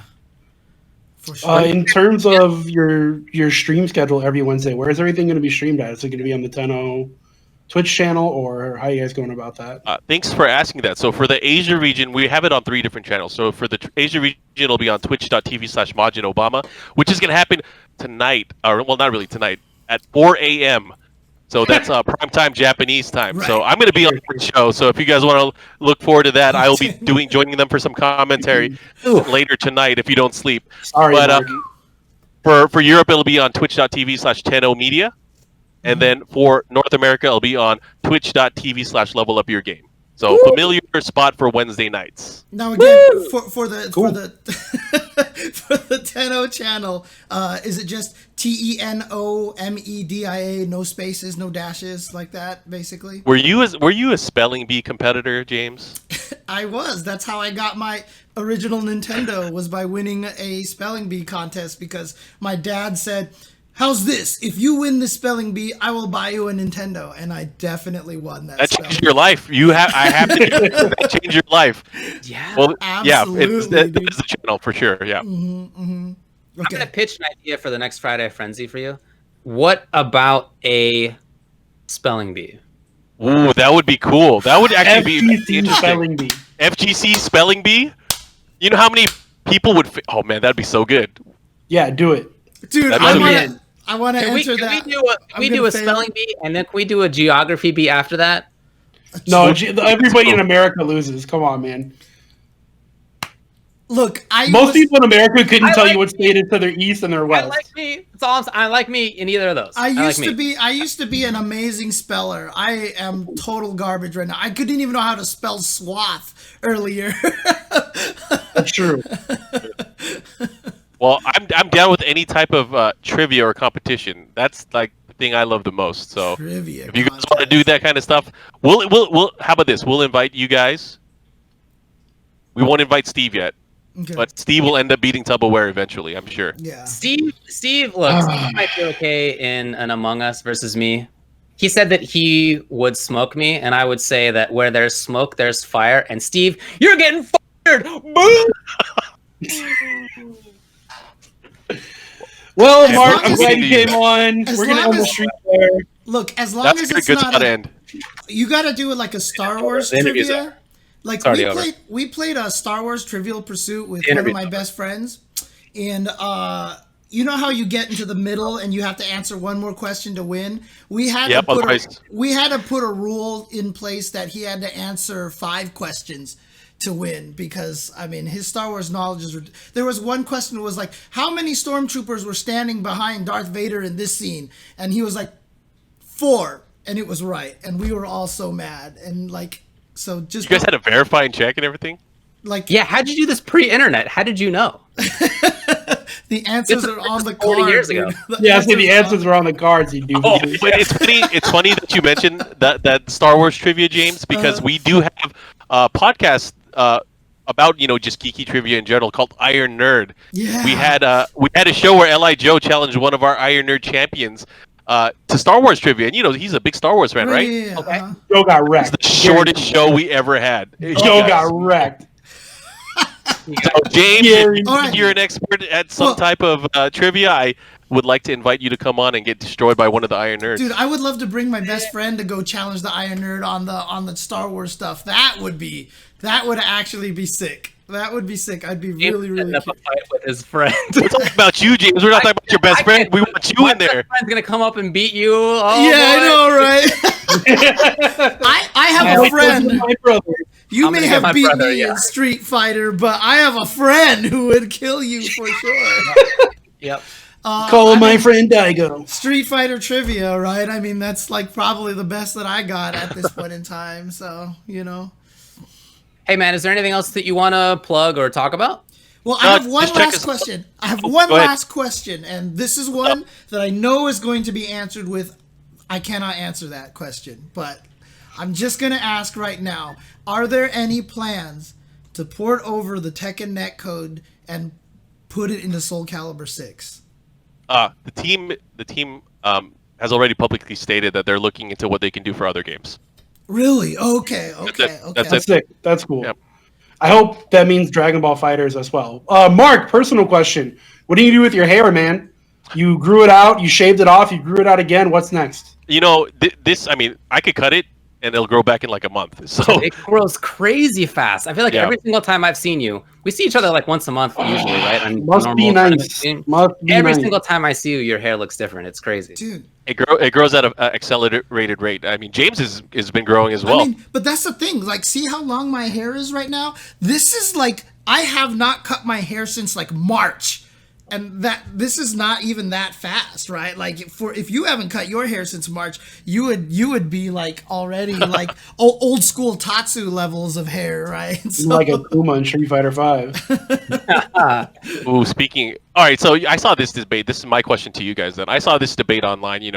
Logan Sama was asking for Violent Ken, right? You guys, I'm sure you saw that conversation, right? As a guest character, and I think the topic of guest characters came up. Yeah. I was just wondering, this is totally unrelated to guest characters, but would Violent Ken still have banana hair? Ooh. I think he would have actual bananas for hair. no. I think the guy's plantains crazy. grew out. No, And look, guys, remember, he would have potato hair. Potato is bigger than banana. Potato Remember, is bigger I than talked banana, about that's this earlier. How are you guys That's not true. realize this already? He would have potato hair. It would look like it would look like Alex's hair. It would be French fries now. So, All right, yeah, that's just something that was bothering me since I saw that tweet. I just hope Violent Ken never is in another game. He had his last call in Ultra Street Fighter 2, and that was enough. Yeah, that was a pile of garbage. That was awful. That was Awful. enough. We've had enough of that character. All right, that's it. Yeah, plug whatever you want, buddy. What else do you got? And then we're gonna skedaddle. Just check out all the stuff that we're doing, twitter.com/tennomedia, and also our Patreon, where you can have access to the podcast that I was talking about. It's patreon.com/tennomedia as well. That's really it. I mean, you guys can find me on Twitter at MarkMan23. I tweet about all the Tenno stuff anyways, and a bunch of sneaker stuff and video game stuff, and all kinds of stuff that I like. do you I have, do have one more question before you get out of here. In that Twitter chain that you discussed earlier, where the ICFC was discussed, all sorts of news in there, somebody botched it and said half of the tweets got deleted, ... And I was wondering whether that was you or was that Chris? Who had the big Blame problem? Hanzo.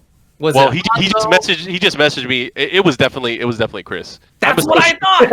As soon as I saw it. I come from a social media background. I would definitely not make that mistake. That's exactly what I thought. As soon as I saw it, I was like, this is Chris 100%. dang, you're Damn. calling Chris out like that, dude? Absolutely. He is our legal representative. He knows these things. Got it. You can see he's saying in the chat. He's definitely sounding off there. Yeah, Chris It's said in expected. the, Chris What a said in the All right, chat. Mark. Well, I have one last question Chris, for Mark. I just want to let people know what Chris said in the chat. He said, "You are right, David. You are very observant." That's what he said in the Correct. chat. That's true. Yeah, That's what he said. All right, Mark. What's You up? come home. You come home. Your home is on fire. Do you save your arcade stick collection or your shoe collection? I saved my daughter. Are you crazy? She's out for the night. She We're wants to hang assuming out no with her one else friends. is home, man. Yeah. We're assuming no one else is home. It's an empty home. Okay, let's go back to the options. Let's assume everyone's safe. What were the options again? I didn't even hear your arcade stick collection or your shoe collection. Which one are you saving? My shoe collection, because they're a lot harder to acquire than the arcade sticks. The arcade sticks I can find anywhere. Okay, that's fair. Which one of those would take more work to get out of your house? They're both at over 300 now, so equally as difficult. I mean, the shoes are going to be way lighter at that point. Yeah, they're both difficult, but I probably the arcade sticks just because of how they're spread out. Yeah. Okay. All right. Well, hey, thanks a lot for coming on. We hit the really important big subjects like would you save your daughter or your video games or your shoes? I'm glad we did. Trick question. She's actually the room next to me. She can rest well tonight, knowing that I would save her. I'm sure. Yeah, I'm sure she would. And she's in college now, right? Yeah. Thanks for the reminder of how old I am. You and James both are old as hell. I was feeling good. I was like, you know what? I am not the oldest one on this show. Damn it! Look, Damn I mean, the you thing is, twisted the knife. I still remember at West Coast Warzone that she was cooking me spaghetti, in her kitchen there. She was like, "What do you want to order?" And I was like, "Spaghetti." And she's like, "Okay." And I still remember all that at West Coast Warzone. So it's crazy to me that she was like 9 or 10. Now she's an adult. And now she's in college now. Man, time goes by fast, man. Time flies. But hey, guys, thank you for having me, and thanks for letting me talk about the ICFC. I hope you guys all look forward to it. Starting tonight at 4 in the morning if you're awake, Pacific time. Totally. And all throughout Wednesday. So I appreciate it, and you guys keep doing what you guys do on Tuesday. I love watching the show. Thank you. It's awesome, dude. It's going to be a really cool Thanks, block. Mark. Like the different phases all across the world. It's just going to be a cool Wednesday each week. Thanks a lot, man. All right, I'll talk to you guys later. Take care. Peace. Bye. Stay up, homie. Yeah. Yep. And Thank of you. course, Mark, 4 a.m., huh? You can jump out of the call now anytime you want. Don't have to chill there. So Get out of the call, Mark. we've Get out of here. had guests I think which guest did we have on that was just sitting there the whole time in the call? Wasn't sure. That was Rip. That was Rip. That's right. Yeah. Rip did not want to leave. Yeah. Anyway, that was great. Always cool to hear from Mark. It would be great to yeah. see him in person. That's going to be a ways off, but happy Yeah. to hear that things are going well for him and for Tenno in general. Yeah. Cool. All right. Well, let's jump to the next topic here. Let's talk about a little bit more on the Nintendo front here. Last week when we were talking about the cease and desist to the big house and how Nintendo doesn't support them, we also kind of, casually mentioned oh yeah, but you've seen that they support their other scenes like ARMS and Splatoon, and they try to do things. Well, actually, I guess it turns out that's not the case. So Yeah, it's been very interesting to hear from community members of both of those games, ARMS and Splatoon, over the last week, because they have been out there saying that actually they themselves, they have not enjoyed the Nintendo partnership. It hasn't been entirely helpful or even has been negative for them. So an example is that a guy who goes by the handle of Hanukkah Jamboree, which I love, is fantastic, had a twit longer that was called "In Solidarity with Melee and Project Melee, How Nintendo Has Hurt the Competitive ARMS Scene." Yes. And yeah, I just hadn't heard about this stuff. I mean, it's not a scene that I'm well plugged into, so it was really cool. It was quite a read, like the previous twit longer from the anonymous person was when it came to the Smash info. But I felt it was a good one. I'll put it in the YouTube for if anybody wants to read it. Right. Just essentially, just to boil it down. Talked about how early on there were things that Nintendo did to support ARMS, but that at the same time, they never really seemed to get their game together. They had different rules that they always wanted to use as opposed to the community having their own thing.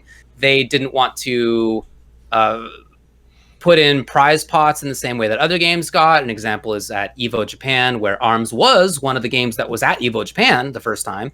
But the winner got like a stick or something, or a gamepad, whatever. And whereas the other ones got more because the other game devs, publishers, had opted into the JESU, the Japanese esports union. Yeah. Okay. And their players could get this stuff under Japanese law. Nintendo did not want to do that, and so did not have this kind of thing. And throughout that tournament, just as far as getting things together with the people running it, with Nintendo, with the players, there were just a lot of miscommunications in terms of what people ended up wanting, and players weren't happy with it. Basically thought that it was a fiasco, other than just being able to hang out and play the games together, which is something that they could do anyway. Right. So there was that. There were multiple situations where tournaments were restricted or were forced to have bad rule sets thanks to Nintendo.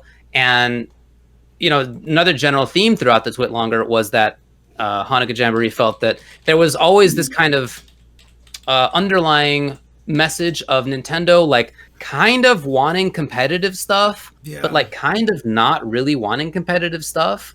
Like being worried that there would be, if people viewed ARMS as just too competitive, that they wouldn't want to get in on it. But at the same time, they had tournaments for it. And this kind of like tension just like never really was resolved all that well. On the launch tournament for it, or maybe it was even pre-launch, they had the condition that like you had to play with the motion controls. And I remember thinking at the time as somebody just watching, oh, you have to play with motion controls? Garbage, not doing it. And it comes out, and later I realized, I didn't realize this because I didn't pay attention to it until Evo Japan.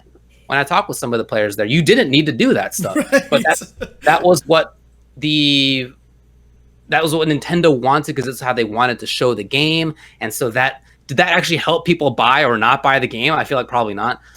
So anyway, there's just a lot of stuff that he had to say as well, as far as Nintendo's role in the ARMS community. And nowadays he feels like there's basically, it's not happening anymore, right? Like it's just, they've never done a good job. They aren't doing things now.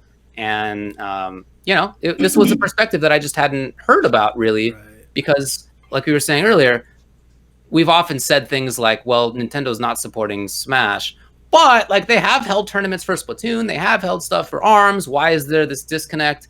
And maybe actually there wasn't that big a disconnect after all. And one other thing too is, although someone did respond to this in the chat, a lot of people are saying in the chat like, well, Nintendo, they support Pokemon and do all this. Remember, Pokemon is run by the Pokemon Company. They partner with Nintendo. They're a completely separate group, and they have a control over their IP. So though they partner with Nintendo on all the games and everything like that, the Pokemon Company has the ability to run their own Pokemon tournaments and stuff. And so they can support Pokken in a way that, Nintendo doesn't really have any control over a lot of. So, and that's why you see the Pokken championships along with the Pokemon card game championships, because that's the side of it that's not Nintendo. That's something else. That's something else.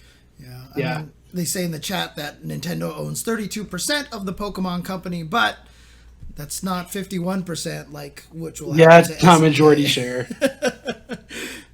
Which I said this before we went live, that I felt like this was obvious because we don't hear about Splatoon and we don't hear about any other competitive game, ARMS, etc. Competitive, quote unquote, because Nintendo doesn't want them to be competitive. I feel like it's very obvious that if they did, they would support these things. We would know about a Splatoon circuit. We would know about an ARMS circuit. They did do a Splatoon thing. It just, I don't think they're doing it. They did, but it wasn't big, and then they never did it again. Yeah. So, if CPT's first year was any indication on if Capcom was going to keep running Capcom Pro Tour, well, we probably wouldn't have Capcom Pro Tour anymore, right? Like, the first season of CPT is not successful as the last few have been. That's because they're building a product.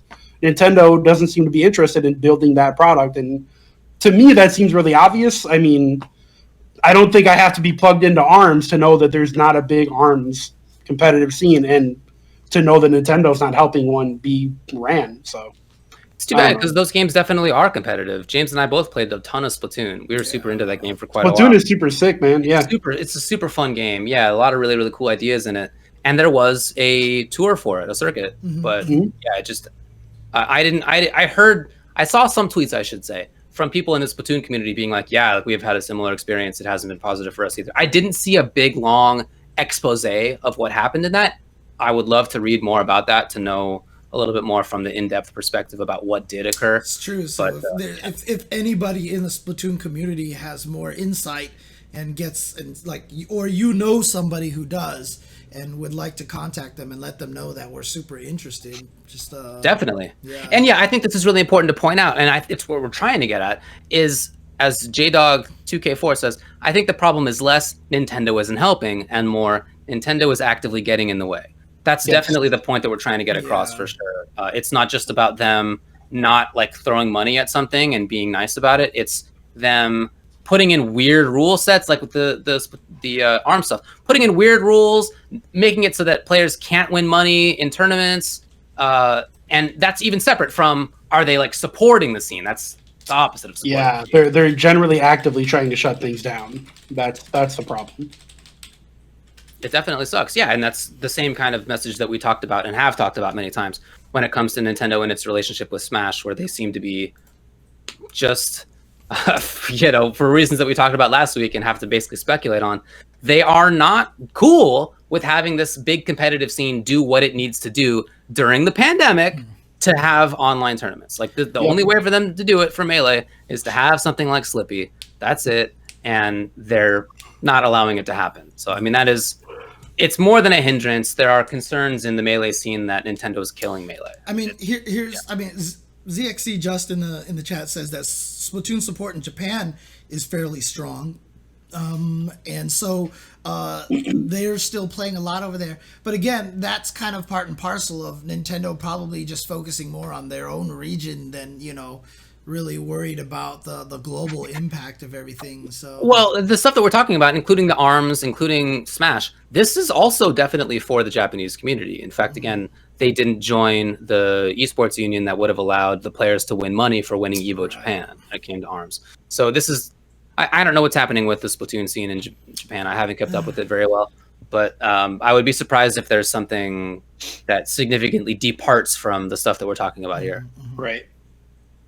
Yeah, that would definitely be surprising. So one of the things, we'll talk about it now, I guess. We were going to put it on game news, but that now in retrospect seems kind of silly, is that there is an update to Slippi as well that came out, was prompted by the fact that last week Nintendo, shut down the big house because they didn't want people to be using Slippi, is what they were saying.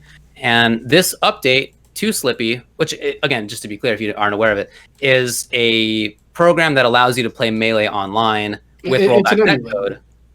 And it is an emulator, yeah. And that, not just doing that, but it offers all sorts of other stuff like stat tracking. It's really a great little product. And what Fizzy, the guy who works on it, added to it is that you can now broadcast to specific viewers through Slippi itself. So if you'd like to run a tournament and have it be shown, you don't need to use Twitch. It doesn't need to be something that's out there in the open. Now, obviously, this is a hindrance when it comes to getting viewers, right? But and maybe to getting advertising revenue. But still, if you're just in the Melee and you just want to hang out and play Melee and watch other people play Melee, then you could do that on this, and it's going to be tougher for Nintendo to shut it down. I mean, they could just shut down Slippi probably, but that would be. Could they? Maybe. We talked about this. I don't think they can. I don't think they actually can. Maybe. They can stop developing and to stop putting out updates, but the program's out there, man. You can't stop people from using it. I see what you mean. Yeah. So they can put a cease and desist, and it's still just in the universe anyway. Yeah, it just exists. Yeah, kind of like the Mario 64 on PC mod. Not mod, but the port. Right. They shut it down, but that file's still out there. You can still get it and play it. I mean, it's done with. I hear you. But I do think that this is a really cool update. It's, again, a scene that is unfortunately plagued by this rights holder that is just not going to let the game live, not going to let the game thrive, has been a thorn in the side of many different people, as we talked about last week, and is also apparently for ARMS as well. And there's just you don't have a good legal way to get through that. You're stuck with this rights holder.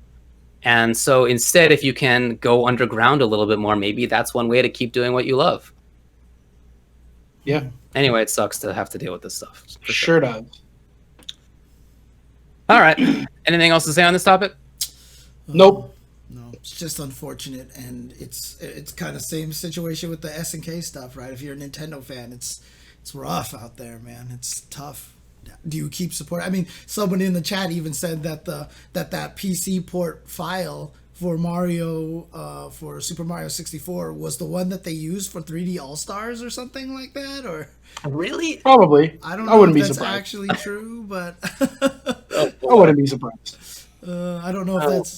Yeah. It wouldn't be the first time that Nintendo has directly copied a ROM and sold it. Right. Really? Yeah. It would not be the first time. They got caught doing it with several games on the wherever the store where you buy like old Super Nintendo games and such.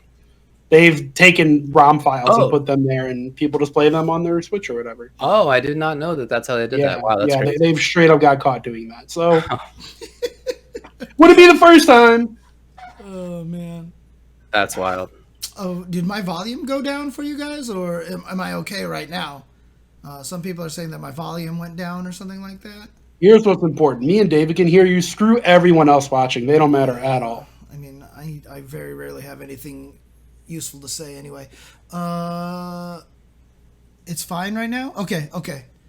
Let me lower David and Tubo just a little bit, just to Oh no! You guys have to turn up your volumes a little bit so to match everything. Anyways. Okay. Let's move on. Let's go to the next one here. Let's go to the 5-5 matchup. Okay. We had 3 questions this week, I believe. Mm-hmm. Yes, that's how many we had. Here we go. Number 1. What do you think about guest characters in fighting games? Do they have a place? 2. Should every next-gen fighting game still cost $70 when a lot of them only provide the bare minimum for content and other games have come out cheaper? 3. What aspects of in-person arcades would you like to see brought into fighting games? Would people play a fighting game that was free to download, but $0.25 per play? Huh. Interesting. Okay. Let's check out the results. Wow, we have a good old-fashioned two-way tie. Let's get to the first one first, I guess. Number 1.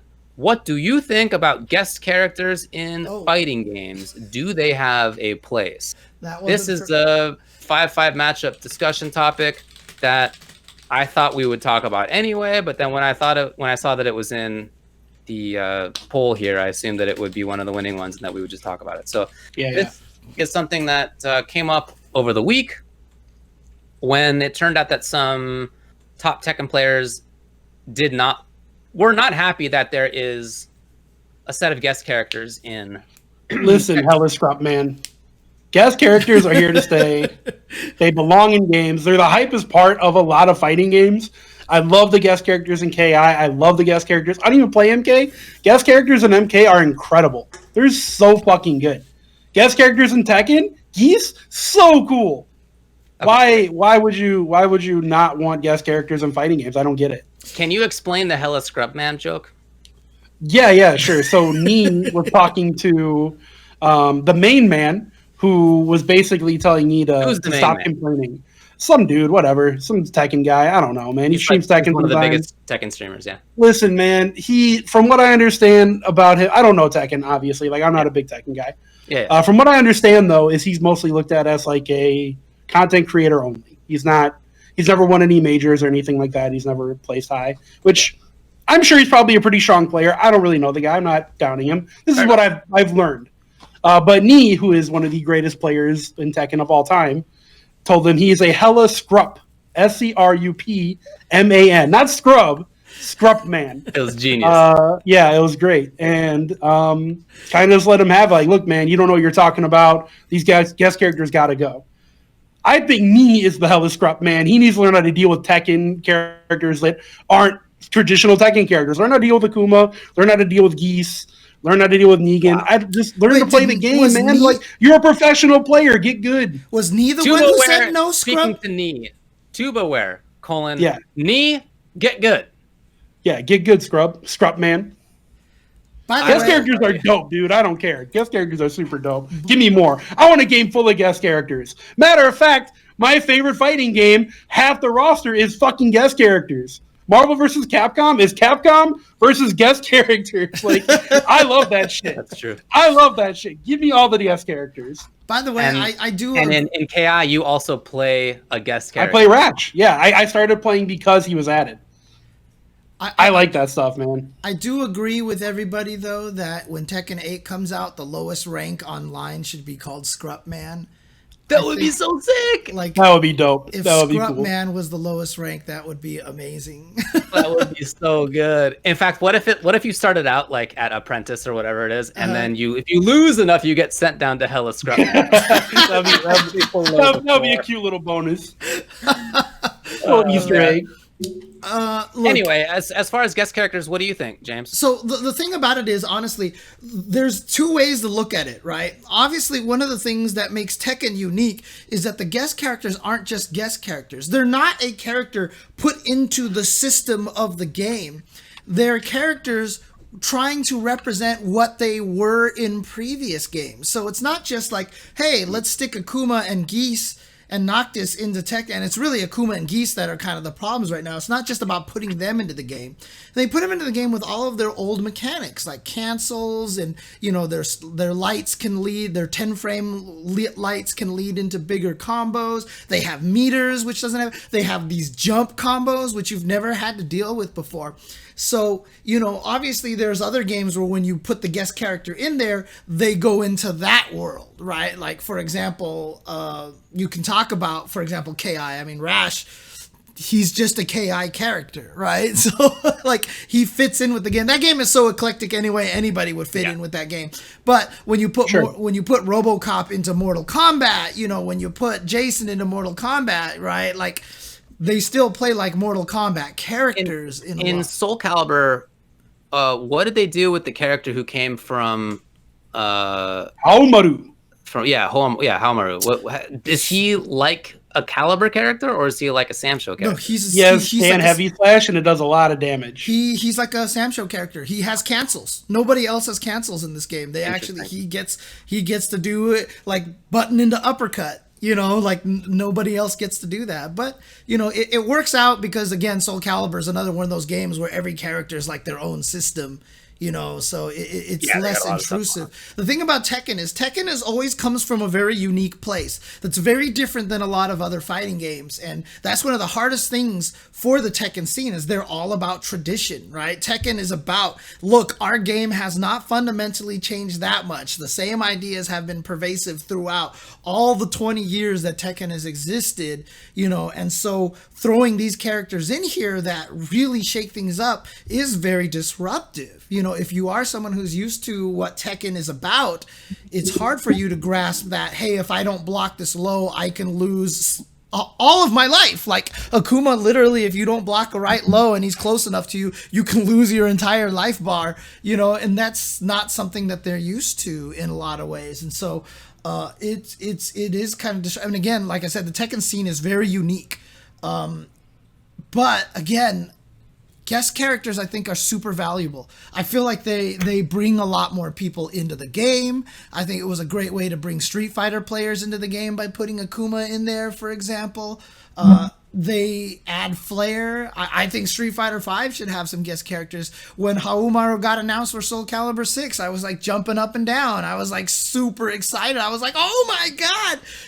So like I think that's fine. And for me, characters that break the rules, someone's saying in the chat, rule breaker characters, I think are awesome. Like, I love it.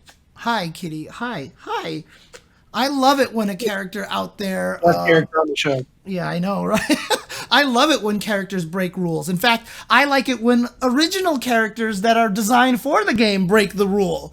Like, that is always something that's really, really fun for me.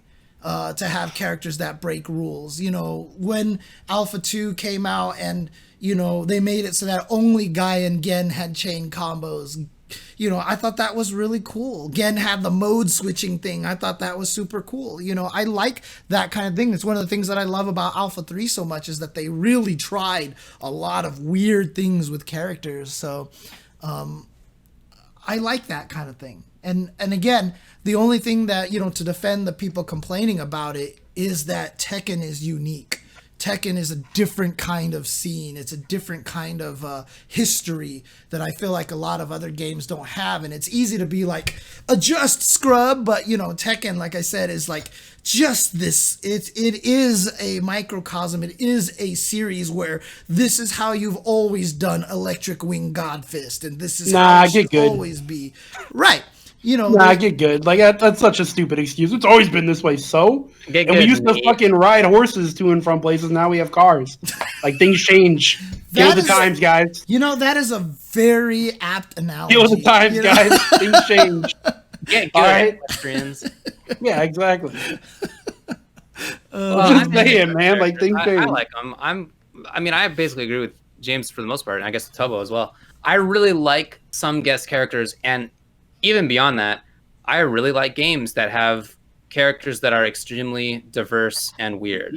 I feel like that's one of the things that ties some of the games that I like the most together, is that they just have a ton of like weird variety in them.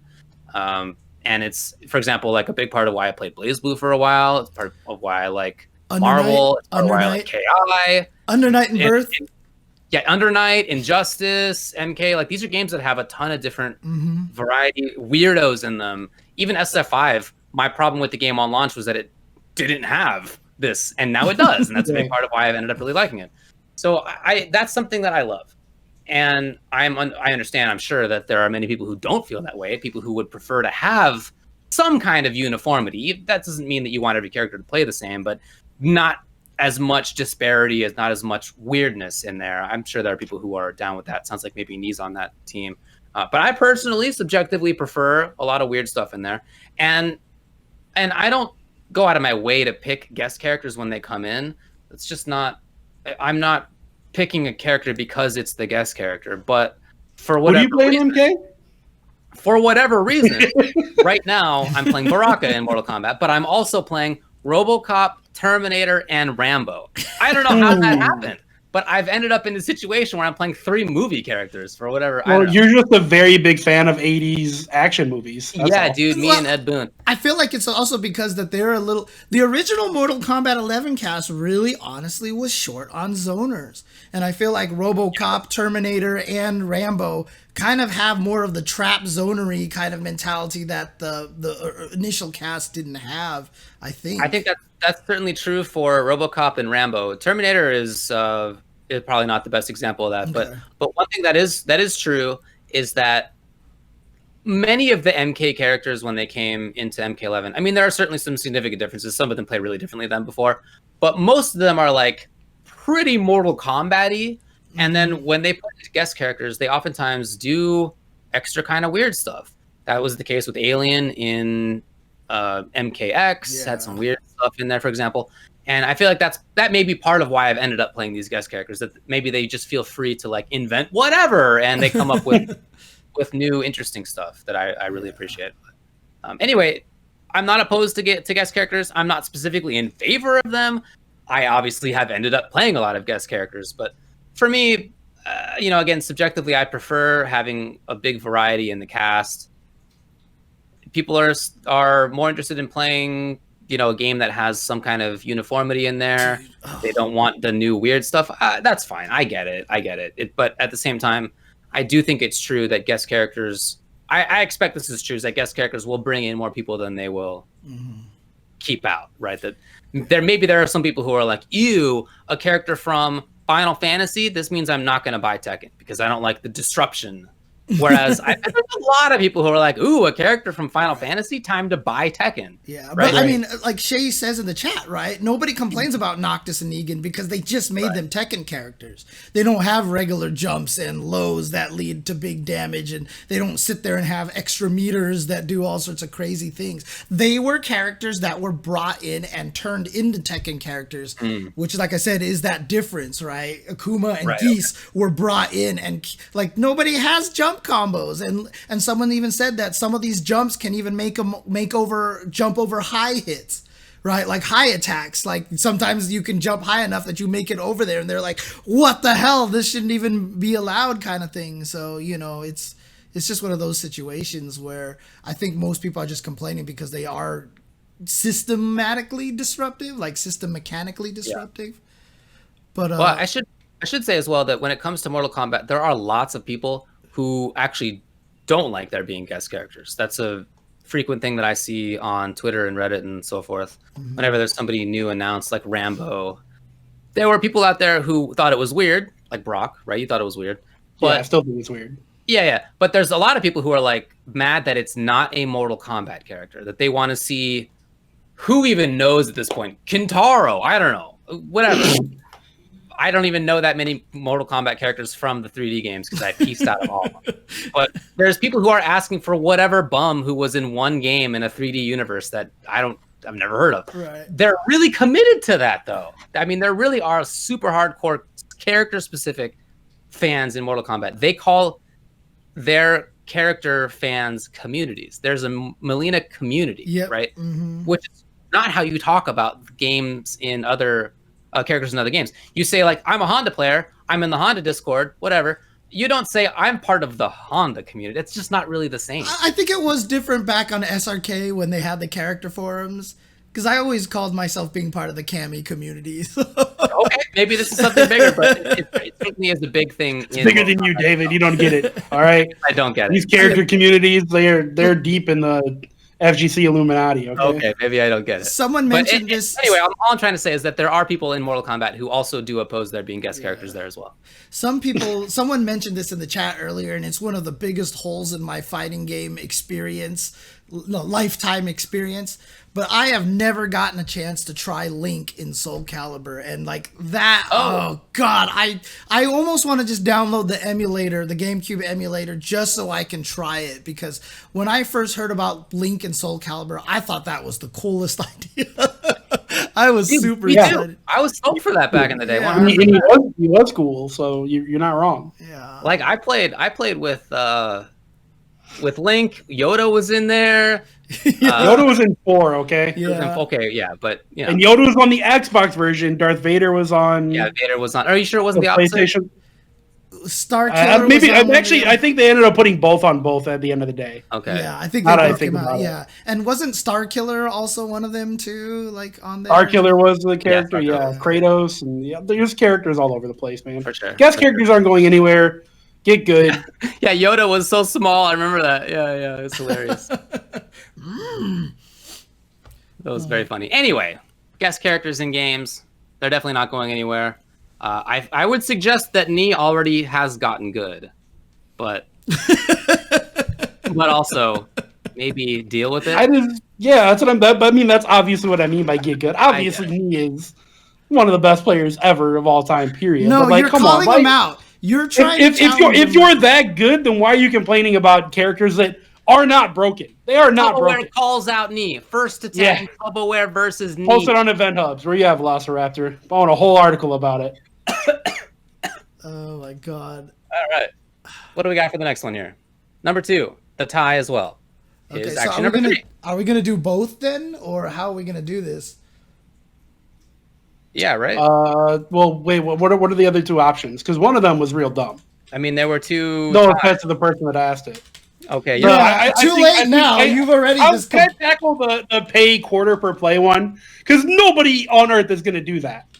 Nobody wants an arcade experience at home. Okay, well, that's not the point of the arcade experience. That was the tie. So I know that was one of them. What aspects of in-person arcades would you like to see brought into fighting games? Would people play a fighting game that was free to download but a quarter per play?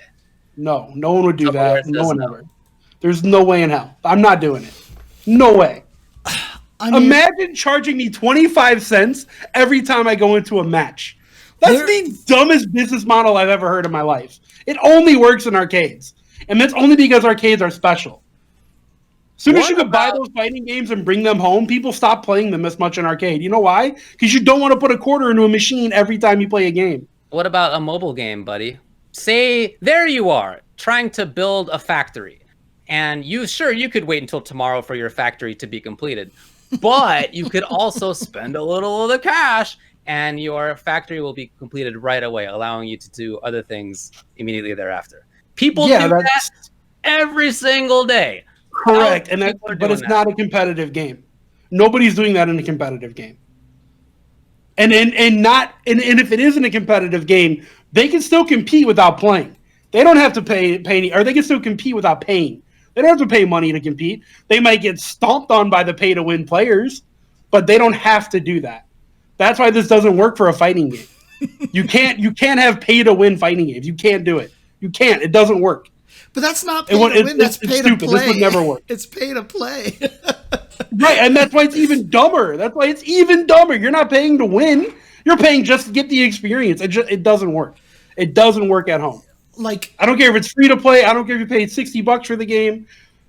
No, Look, here's the thing. It doesn't work. Here's the thing. It could work if they designed it right and that you could win lots of free tokens or whatever like that. Or if you beat somebody, you can win some of their tokens. Like, they could come up with a way to make it work. I don't think that's a good idea anyway. I wouldn't want to do something like that. Sounds awful. They could definitely have a system to do that. There was a mobile game. There was a Capcom arcade thing that you got free tokens every day, and then to play the games that were on there, like Ghosts and Goblins or whatever like that. And that definitely didn't work as it was, because I think nobody actually went into the system, because you could pay a quarter to play the game if you wanted to. I think it was, or something like that. It could work, but the question really is, what aspects of the arcade would you like to see in fighting games at home? And the pay-to-play thing was an example. The aspect of fighting games that I would like to see the most at home, I don't think is possible. I just don't think is possible. The smell. Which is the smell. The smell. Which is the very sweaty room full of other humans. I can't eat the bean burrito like Mike Watson did before the tournament. Hold it in until the actual tournament and then let it out during a clutch moment of a tournament. These are real strategies that No. But what if you paid a quarter and his smell-o-vision came out of your PlayStation 5 controller, releasing a sense right when your opponent's doing a combo? Come on, man, this could work, right? What if they figure out a way to make the haptic feedback in the new controller, like you could stick a little thing up your nose and it figures out a way to jiggle your nose receptors in such a way that you can get the bean burrito? Yeah, honestly, man, if that's a thing that happens, then I'm gonna be sniffing those bean burritos. That'd be some amazing technology. Absolutely, that would be incredible. All Absolutely. right, look. What I was going to say is, what I was actually going to say was the social aspect of the arcade. Right? It's just the whole thing of, that's the power of the arcade. That is honestly 100% the biggest, strongest part about the arcade experience. What made it so good, which was what made people so strong despite not having YouTube, internet, and all this stuff like that, was that afterwards at Denny's, you guys would all just sit there and talk about all the shit that happened in the game and everything like that. You could set up, that's kind of what the lobbies are for, but the lobbies, you fill them with random people. You could do private lobbies and stuff like that, but it's not the same, because after everyone's done, they're like, all right, we'll see you later, whatever, peace out, bye. And really, honestly, that is the arcade experience that we cannot replicate at home. Do we want to make it so that randomly some of the buttons don't work? Randomly you can't find down back? No, of course not. But, the pay to play kind of thing, obviously. If you want to design a way so that you can create a lobby so that, it is kind of like you're putting up tokens and stuff like that. And then you have a set number of tokens just for a lobby, just for a fun thing, to make someone run out of quote money. And then they have to just hit a button to get more credits or something. I don't know, something dumb like that to mimic the arcade feel. But, obviously that's all just aesthetic. It shouldn't actually be a thing where you have to pay 25 cents to play. Just a thing to make it kind of replicate that feel. And, that's one of my favorite things about the casual Soul Calibur stuff that I do, is that I put the token queue up there and I actually have people throw the tokens in there. I have the queue. Cool. I have the queue listed on the side with all the players listed there. And someone in my stream one time very logically was like, well, if you have the queue there with everybody's name, what do you need the token holder for? And I was like, because it's cool. And that was the only reason, is just to mimic that feel. And that's it. And people who come and play in there, they love it. It's super fun to see the line. You walk up and you join the chat and you're like, oh my God, there's 6 tokens in the queue. Oh, now I got to wait in my turn. And there's just this kind of neat feeling that goes along with it. And I think that's a valuable experience that a lot of people don't have right now. But like I said, man, arcades are special. That's it. You can't. There's nothing you could do to make at-home play feel like arcade play. It can't happen. Yeah. Exactly. Maybe when VR is accessible to everybody, when we all have it, maybe you could play in VR. And then you sit down in VR and you have your little stick in front of you and you look to your right and your buddy's playing there in VR in front of a cabinet that then is actually playing whatever the fighting game is. honestly, Guilty Gear did that really well. But I mean, like, but it's different yeah, if it's you're not seeing quite your the little same. sprite Yeah, or if it's like you there. But I think that could be cool. I mean, it's just look, the arcade was great in many ways. It's also not ideal to have the scarcity that the arcade had, right? Mm-hmm. That is to say, you only had a couple cabs of whatever game. Maybe you had one of whatever game, and so you had to wait your turn. You don't need that online. You could have, in this scenario of a VR situation, there could be 100 people sitting in your same seat, right? You just don't know it. You're not being shown that. And so you can all be playing at the same time. But I do think that's kind of a cool idea. I would also say, look, being in Discords is similar. It's not going to be as good as actually hanging out in person, going to Denny's afterward. But nevertheless, like when I play with some people, my friends who I play Street Fighter with, for example, Debonus and so forth, like when he plays, he wants to get in a Discord and play. And like when I've played with Tubbo a couple times, we do that. James and you and I have done that. I like that. That's something that's good. That's not, I don't want to do that when it comes to ranked play. Like, of course. Do not want to hear from whoever I'm playing against. Absolutely. Dude, I will mute for sure every single time my entire TV to not hear you talk.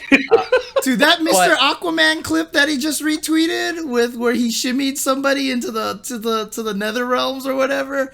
Was it Aquaman who posted that? Where like someone in Mortal Kombat shimmied, and as soon as he killed, you just all of a sudden just out of nowhere hear, run back! Oh, there's no one! Like he just got super mad. Like that was a beautiful clip, by the way. Sometimes when I'm streaming myself playing Mortal Kombat, I have the game muted into my own ears. I can't hear it anymore. And then people will be like, wow, this player's talking a lot of trash. And I don't even know. So it's funny to me because then I have to ask the chat, like, whoa, what are they saying? What are they talking trash on? And I don't get any of the personal, like, I'm mad about this feeling of being talked trash to because I can't hear it. But the chat's telling me about it and it sounds hilarious and they're having a good time watching it. That's great. So for me, that's like the ideal. Anyway, I'm not listening to people on Combat League or whatever. Definitely not.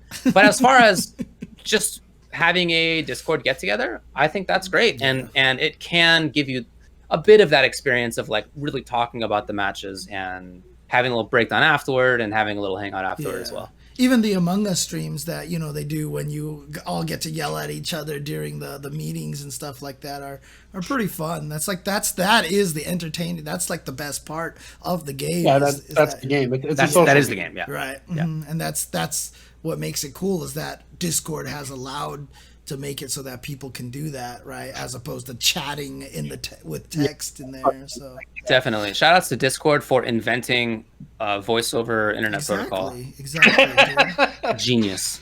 Definitely hasn't been around since the 90s. No, genius. All right, that's it. Did you want to do the third one? There's only 3. Yeah, let's just do the third one. What the heck? Let's just do all it. right. It's tied. Number 2. It's tied, right? Well, this part's actually not tied, but whatever. Number 2. Should every next-gen fighting game still cost $70 when a lot of them only provide the bare minimum for content and other games have come out cheaper? Yeah. I like whatever it costs them to make the video game in a way that allows them to pay the people making it a livable wage and that doesn't force them to grind overly hard. Yeah, for sure. I disagree, David. I think next-gen fighting games should all be free to play. And I've talked about this about 55 times on this show. Yeah. I think the free-to-play model. Yeah, no. Come on, man. These companies have been charging too little for video games for the past 15 years, probably, right? Like, that's why DLC and season passes became a thing that people paid for. Mm-hmm. They needed to make up that cost. It's not like these companies want to keep working on the same game for 4 years. They need to make up the cost, man. Yeah. But yeah, no, I think fighting games should be free to play. I think KI did it perfectly. I think if you want to pay, your $30 for the season or whatever, cool. But I think potentially that means the companies can make even more money than just charging $70 outright, and then maybe like $30 for a season pass, and then the game is done. Like what happened with MDCI. I think if that game would have been free to play, more people would have given it a shot. More people would have played the game, and maybe they would have made more money. So I think free to play is the way you should be going for fighting games. But if not, if you don't want to do that, if you don't want to be a free-to-play company or whatever the case is, then yeah, absolutely $70 and then whatever you're charging for DLC, man. Get paid. Like these game companies have been charging way too little for video games for far too long. Yep, they should get paid. It's a product. Now, it's not the case, as some people are saying in the chat, that like I just want to pay them $70 so that like the CEO of CD Projekt Red or whatever can get $300 million, whatever absurd number he's worth, and the people working there get bupkis. No, I don't want that. I phrased it specifically like charge enough money to be able to pay the people a living wage and to make it so that they don't have to do horrible crunch. That's what I want. Does that always happen? No. Some game companies are full of jerks. But that's what I want to happen. Yeah. In any case, I understand that development costs have gone up a lot, and I hope that part of that's wages. It's not always, but I hope that it is. Right. And yeah, for sure. For sure. Pay. I think that they should charge whatever amount. I paid $85 plus tax for Chrono Trigger in 1995. Okay, look. Yeah. Is that $85? 95 money? Yes, 95 money. I probably well over $100. $85 for Chrono Trigger, and I think like $70-some for Final Fantasy 3. Back when I remember Donkey Kong Country was close to $80 too. All three of them. Yeah. So games at one point were expensive, and I think when PlayStation came out is when the cost of games dropped because it went from cartridge to disc. Yeah. So they were able to produce the games for cheaper amounts of money. So Nintendo I don't know that I ever knew that. Was always able to charge their games for $50, and everybody else was $60 because Nintendo had an extra licensing fee that every company had to have to pay for the unlocking thing to let it work on their consoles. And then, of course, just to buy all the chips, which Nintendo basically kind of had the monopoly on. Like, you had to buy the chips from them or something to make the games or something to that degree. So they kind of controlled the price point. So, yeah.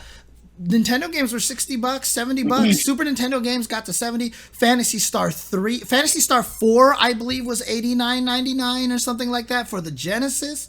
It all changed when it went to the PlayStation because now it was discs and you just burned discs and it was very way cheaper. The hardware was not a part of the cost anymore, so it dropped at that point.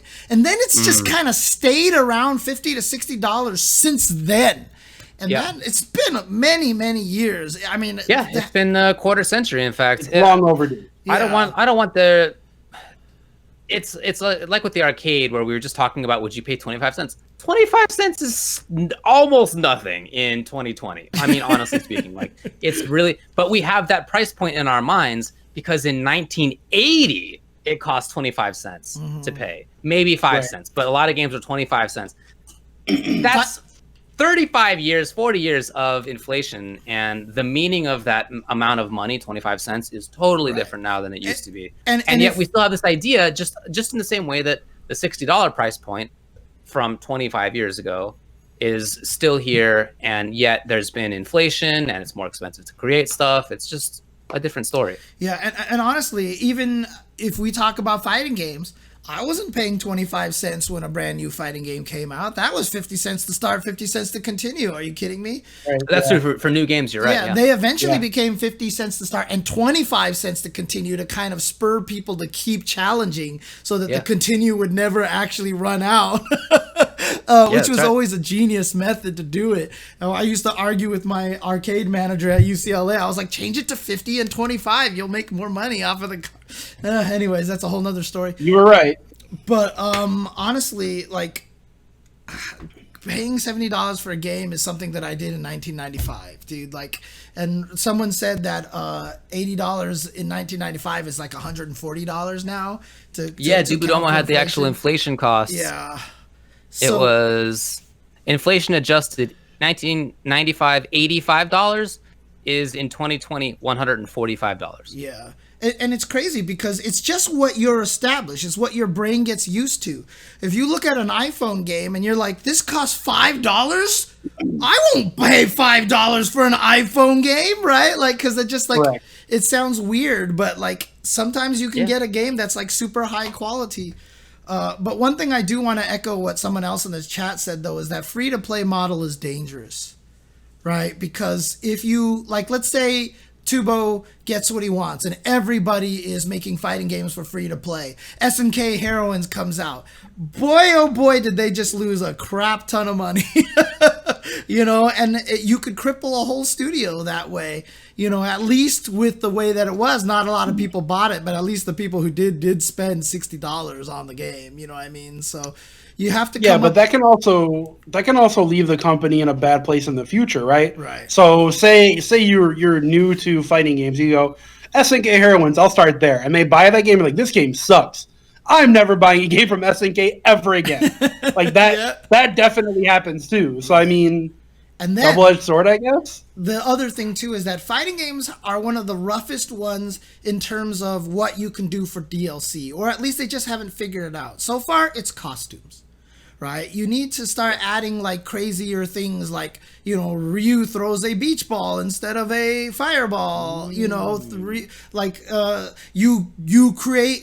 can buy certain win poses that I guess they do have that. Minot actually does have other stuff. Right, but they're all come with the costume. Like things should be more customizable, and then when you play on your end, you should have the option to turn all that off. Like, I just want to see Ryu looking normal, but on their game, they can see it, or something like that. You know what I mean? Like, yeah, just make all that stuff client-side or whatever. Right. Yeah. But the thing about it is, once fighting games figure out that model, then the free-to-play model becomes realistic because whales exist, right? The whole entire free-to-play model is based off of whales. I have played Final Fantasy Record Keeper. I have spent $30 on it total of my own money. A lot of it is through people donating, like, hey, James, donate to Pull, and I'll be like, okay, sure, and I'll do that. But outside of that, I've been playing that game for like 5 years now, and I've spent $30 on that game, right? Like, that has given me at least like $500 worth of gaming time and enjoyment factor. But sure, there's people out there who are just like, I need this weapon. Pull, and that's just what it comes down to. Is the free-to-play model is based off of the whale model, and if fighting games don't have enough items to be purchased by a whale, then it's not going to succeed. So that's kind of the key right there for fighting games, is that in order to establish the free-to-play model, they have to come up with a way to have enough money for people to spend on it to make them money. Well, I do know, like, so Street Fighter V isn't free-to-play, right? Mm-hmm. But I know people that are Street Fighter V whales that don't even compete. They don't even enter tournaments, but they have every single costume and every single stage. Like, Street Fighter V is not the biggest game on earth, but it still has those. Yeah. In my mind, if you create a good product and you put it out there free to play, it's going to happen. Yeah. People are going to spend a lot of money. So even if fighting games don't have, say, the audience level League of Legends, I think it's still completely sustainable if you make a good game. Like, at the end of the day, your game can't suck. Like, it doesn't matter if it's free to play or if it's $70. Like, if your game sucks, nobody's going to play it, man. Right. You have to make a good game regardless. The other part of this question was actually, I think, kind of related to that, in which the person says, let me get the text here. Should every next-gen fighting game still cost $70 when a lot of them only provide the bare minimum for content and other games have come out cheaper? So I just don't really see what this person means, I guess. Only provide the bare minimum for content. No, I know exactly what they mean. If you look at, say, like a Samurai Showdown. Samurai Showdown had the weakest story mode ever. Had like an arcade mode, survival mode, and training mode, and then you can play online. Like, it's bare minimum. Like you were just saying, I think we should be talking about good games here. Got him. Yeah, no, I mean, like, knew that was coming, fighting games are generally bare bone. Yeah, like a lot of fighting. Like, when Street Fighter V came out, no story mode, no arcade mode. Tekken 7.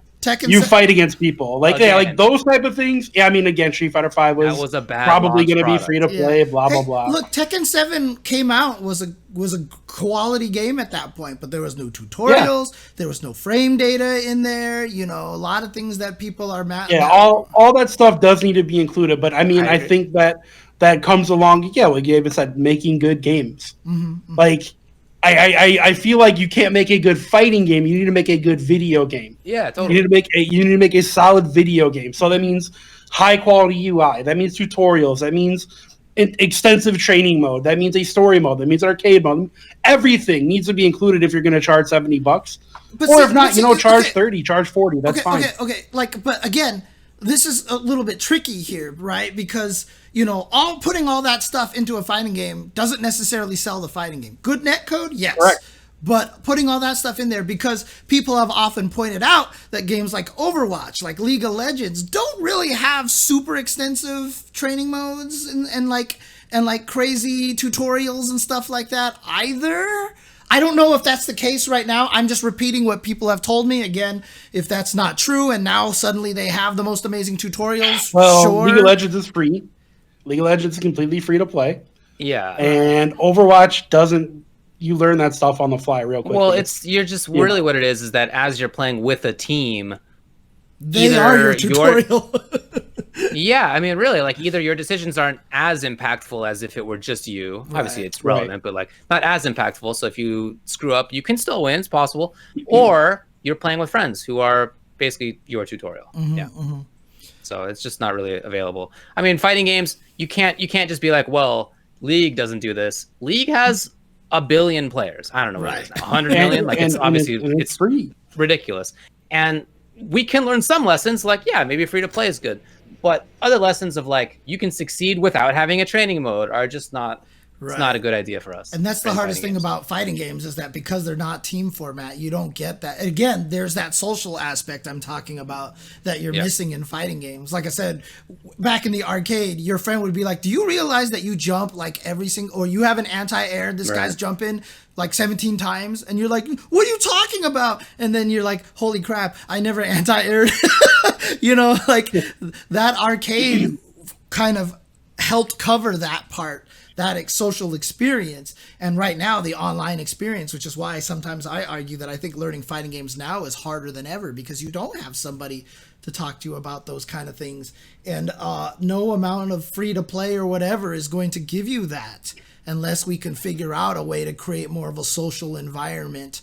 I mean, like I said, NRS has done some cool things because they created clans. Street Fighter V has tried the dojo thing. There's attempts to do these kind of things, but I almost feel like they're too big. Like you need to create clans of like 5 people that, let's say this way, like if you have a clan, you'll get a notification that someone from your clan is playing online. You can go and spectate their matches and automatically join them in a lobby. And if your clan people are spectating your matches, you gain more fight money. You know what I mean? Or something like that. And then that just kind of promotes people hanging out. You know what I mean? Like that's the kind of thing they need to introduce into fighting games. And it's not like some 50-man clan thing. Like make a 10-man clan, make a 5-man clan kind of thing. So it can be your group of friends. So it's not like, it doesn't feel like you're just this one name in this giant thing, like I think that's really cool. I think that would, and yeah, they need to build it into the game. You need to build it into the game, I think, to do that. So yeah, I think bottom line is make a good video game and charge whatever you want or don't, but make a good video game. Yeah, it's true. I hear that. Okay. All right, let's move on. I killed the game topics because we got all of that already. Yes, we already did it. So we're on the results. Was there any tournaments this week? Yeah, actually, there were a few tournaments this week. There were. For example, the Soul Calibur Online Challenge EU West, which is where, for example, we found out that Hwang's going to be in the game. Yeah. Did you watch this, James? I watched the beginning part of it, but it was during optimal James hours, which was like, 4 a.m., 5 a.m. I watched the beginning of it, but I did end up falling asleep before it finished, so I didn't see right. Europe is usually optimal David hours, not James hours. Yeah. So I did watch part of it. I watched the beginning of it. It was Kayane was doing commentary, which she said the first time in English, which was actually kind of interesting. Oh, wow. Even apologized for her French accent, and you can imagine everyone in the chats were like, God, we love the French accent. Yeah, so, come on. Yeah. She's cool. I was like hanging out with Kayane. Yeah. It was won by Oplan Skill with Mitsurugi. Mm-hmm. So congratulations. First place is $500. Nice work. Yeah. There was also the Blink All-Star Challenge. This was a Street Fighter V event that had the Blink folks behind it, which is the Dominican Republic, and they have such sick production values. Like honestly, the art that they have for it, each player, it was an invitational. Each player had their own like art mock-up in it, and they were super cool looking, and just the general like layout and all the little stream graphics were just super cool. They drew Fudo so tall. He does look a little tall in the way that they posed him. Yeah. For those of us who have met Fudo in real life, they drew Fudo really tall. He's not a tall guy. There were 16 players. A giant, absolutely. However, not in this tournament itself, where he got 7th place. This was won by Daigo, Beast Daigo with Guile. Total of $5,000 up for grabs. So I think this is really cool that the Dominican scene is branching out. I mean, again, I love the art and stuff that they do, but they just have a really dynamic scene there, and they're trying to get their name more out there. Now the Japanese players know. I mean, I'm sure they already knew about the DR players, obviously, but you know, this organizing group is out there more, is doing more stuff, and I think that's really great. It's a really, really cool thing for them. Yeah, and shout outs to Daigo. I mean, honestly, like, here's this player who, you know, has been dominant his whole entire life, and this year feels like might be his strongest year, and one of the reasons is because he's playing in the environment constantly. He's playing in the online environment constantly, and he's playing the game constantly. He's training himself with all these reactions to, I mean, we saw it in some of the matches, might not have been in this event, but like fighting Ibukis, you see Ibuki start the V skill and he flash kicks it on reaction because he just sits there for hours training against Ibuki, doing all these crazy things like that. It's absolutely wild. So I mean, and he clearly like really enjoys it now. Like I watch his streams sometimes, and he's just like having a fun time. Yeah, especially his Honda. Like he's having a blast playing Honda. Like it's really fun to watch. That's because he knows how ridiculous it is. It's not even a secret. He knows how dumb it is. Yeah, he's like, oh, I do this, and then I do this, and then I do this, and then I wait, and they do something dumb, and I laugh at it. Yep. It's pretty fun good to watch for sure. All right, there was also the Kolosseum. This was Mortal Kombat, put on by Mr. Aquaman. Destroyer also commentating, which was cool. Scar won it, and I believe it was Pura got 2nd place. This was all customs. So customs have now been out in competitive play for 2 weeks. So we've had a little bit of a view into what some of the people are doing in terms of like which variations they're picking and stuff. And some people are out there just doing tournament mode still, just like the basic ones are still out there for sure. In fact, that's what the dude who got 2nd place was doing in some cases. He just went to like default Cassie, like the variation 1 first had been in the game since the start Cassie. And then other people are out there like making weird combinations of stuff. And it's a really interesting little set of, you know, are you aware even of like what all these moves do yet? Or have you ever seen a combination of like 2 tournament variations into one kind of now? That's happening a lot as well. Did I see that Scar? It's really cool. Did I see right that Scar was using Kung Lao? He was playing Kung Lao. He was, yeah. And he had the custom variation move where he like sets out a hat and it just kind of like hangs out on the screen for a while. That you can like kind of play around and do some kind of. It adds both to zoning and just like space control and also pressure options. It's kind of nifty. So he was doing stuff with that. But other than that, yeah, it was a lot of fun to watch. Now, has any character you feel like starting? Is there any character loadout that's starting to? Like maybe poke its head out over the high. Maybe this was stronger than anyone anticipated, and this is super good. I mean, certainly a lot of them are like clearly super good, but I don't know that I could pick one that like really stands out in my mind. I've heard Kano is real dumb now. Kano's super sick now. He's so good and cool.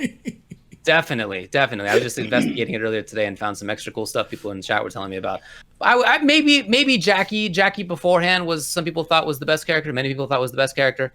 And the thing that was so good about her, the leap, you can combine with her like goop damage over time projectiles from another variation. And this combination is really common right now. I'm seeing it all over online and in tournaments that I watch. And it seems really good. But again, I don't know that this is like stronger than other stuff because there's a lot of really good things happening. We'll see. It's going to take a while to figure that stuff out. All right, let's move on to the last part here, which is upcoming events, upcoming stuff. This week is the ELEAGUE Unlocked Games, which is the first live gaming showcase highlighting women game developers and women-led teams. Dope. So this is cool. Yeah, I'm definitely down for this. This is tomorrow, Wednesday, December 2nd at 6 p.m. I just realized I didn't write down whether that was Pacific time or if 6 p.m. Pacific time. Yes, Okay, 6 p.m. Pacific time. That's tomorrow. So yeah, I mean, they're going to be showing off some games. They're going to be showing off some teams playing stuff. Check that out. I think that's definitely something to pay attention to. That'll be on twitch.tv/ELEAGUE Wasn't it something that the games that they're playing were all developed by women as well, or something? Yeah. It's from game developers. Oh, okay. Women game developers. Gotcha. Okay. Yeah, man. Cool. And then also, this is the beginning. Oh my God, we didn't talk about how. Do we just take this off the list? The Mortal Kombat Pro Competition was announced, and we just completely didn't mention it at all until right now. No, yeah. I mean, yeah, we put it. I thought it was in the upcoming stuff section. Oh, upcoming okay. stuff, David. Jeez. Okay, all right. Hey, let's do it then. Let's talk about it right now. I thought we had that somewhere else. Okay. Shout outs to me. So, the Mortal Kombat Pro Competition was announced, which is big. I wasn't sure that this was going to happen just because it's, all on the internet. There wasn't one for the last, while. The last, the finals were in March, because that was the weekend that everything began blowing up, basically, in the United States, was that same weekend. They ended up canceling the in-person part of it for the fans and many of the players who had come there. This just was, I was mad about it at the time. In retrospect, I was being a baby about it. It was just the beginning of things, and I wasn't ready for it yet. That was a weird time. But anyway, there hasn't been an official pro competition stuff since then. It's back now. It has been announced. So there is a total of $60,000 in the prize pool. They have 3 main regions: North America, Latin America, and the Intercontinental, which is comprised of Europe, Oceania, and the Middle East. So there's like kind of 5 regions, if you think about it.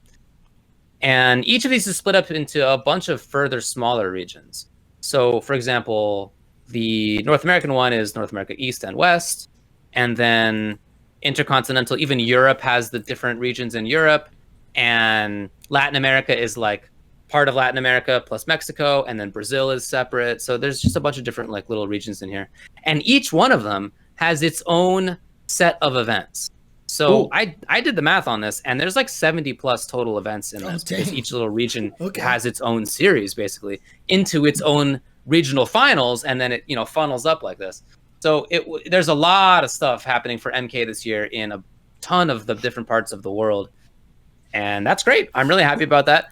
It's on PlayStation. It's sponsored by PlayStation, specifically on PS4, I should say. Right. So if you're trying to play this baby on PS5, that's a negative. Stay free. I mean, is this officially put on by PlayStation, or is this put on by NetherRealm Studios? Who's putting this on? I don't think it's put on by either one of those. But it is sponsored certainly by PlayStation. I mean, so who's organizing this then? What's the company that's I imagine it's Intersport. Intersport has done.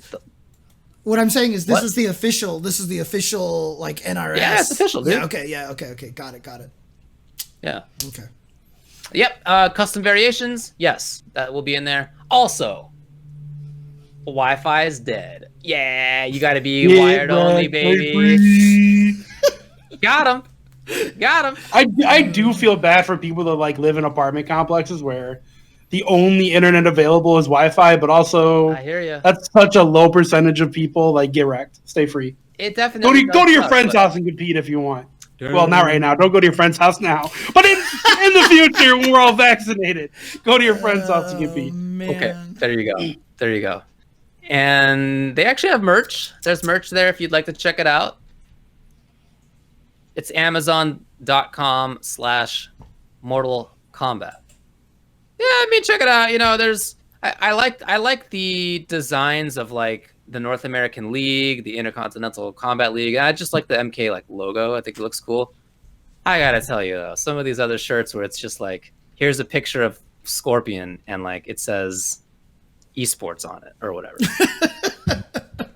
Look, most of that stuff is not good. Look, that part's. Check it out. I mean, I'm not telling you. I mean, if you guys like it, cool. But I wasn't feeling the t-shirt designs either, man. Look, obviously, when it comes to Wi-Fi, some minorities don't have the ability to control their Wi-Fi. But if you're talking about Mortal Kombat competition, minorities shouldn't be playing that game anyway. Right? Wait, what minority? What are you talking about here? No, 'cause I'm super confused. What you're someone talking in about, the James. chat, you know, because we were talking about how Wi-Fi, if you live in an apartment, you can't control or whatever like that. Someone's like, well, screw minorities, right? Like, you know. Oh, they're talking about ethnic, not minors. Yeah, Not what are you minors. talking about? Sorry, You need I to was thinking of age. rewind that whole I was thing, thinking James. of You're on a age. whole I different was subject, thinking of man. age. Sorry. I got my words confused. Sorry. Oh, we thinking of minors? Yeah, I was thinking of minors. That's what it Not was. minors, minorities. Minorities. James. Oh, God. Okay, that's my bad. Oh, That's my bad. I totally got Wow. that screwed I up. was like, well, that was my last day on Ultra 10. I'll see you later. That's the last. Sorry, day of Ultra James. 10, yeah. Yeah, sorry about that. That was my bad. I was thinking of minors. Never mind. Yeah, minors. Big difference there. Big difference. Sorry, I guess my cat distracted me. All right, sorry. Never mind. All right, I'm Words are done. hard, man. You guys can keep going. You guys can keep going. I'm Yep. gonna be Yep. fired by Riot here at this point in Yep. time. So, you know. All right. Well, James is hiding under the table, which is. I can't blame him. That was just oof. Sometimes you have brain farts, and then sometimes Yeah. you have giant sloppy brain diarrhea. Just gross, explodes on you. nasty. All right, well, I'm gonna Okay. be honest, man. I have to pee so Oh, bad. okay, yeah, you should get out of here. That was the last thing Yeah. I wanted to bring up. I'm really excited for this. $60,000 is really cool. A lot of the players are really excited about it. I'm going to be doing commentary on part of it as well. Huzzah! I'm not sure if I should have Alright, announced we did that. it. I'm talking fast. Maybe I Well- broke news before I should have. Way to go. Anyway, it begins this weekend when there's going to be. Oh, you just leave, Tubbo. It's fine, buddy. Liga Latina begins this weekend. Later. All right, bye guys.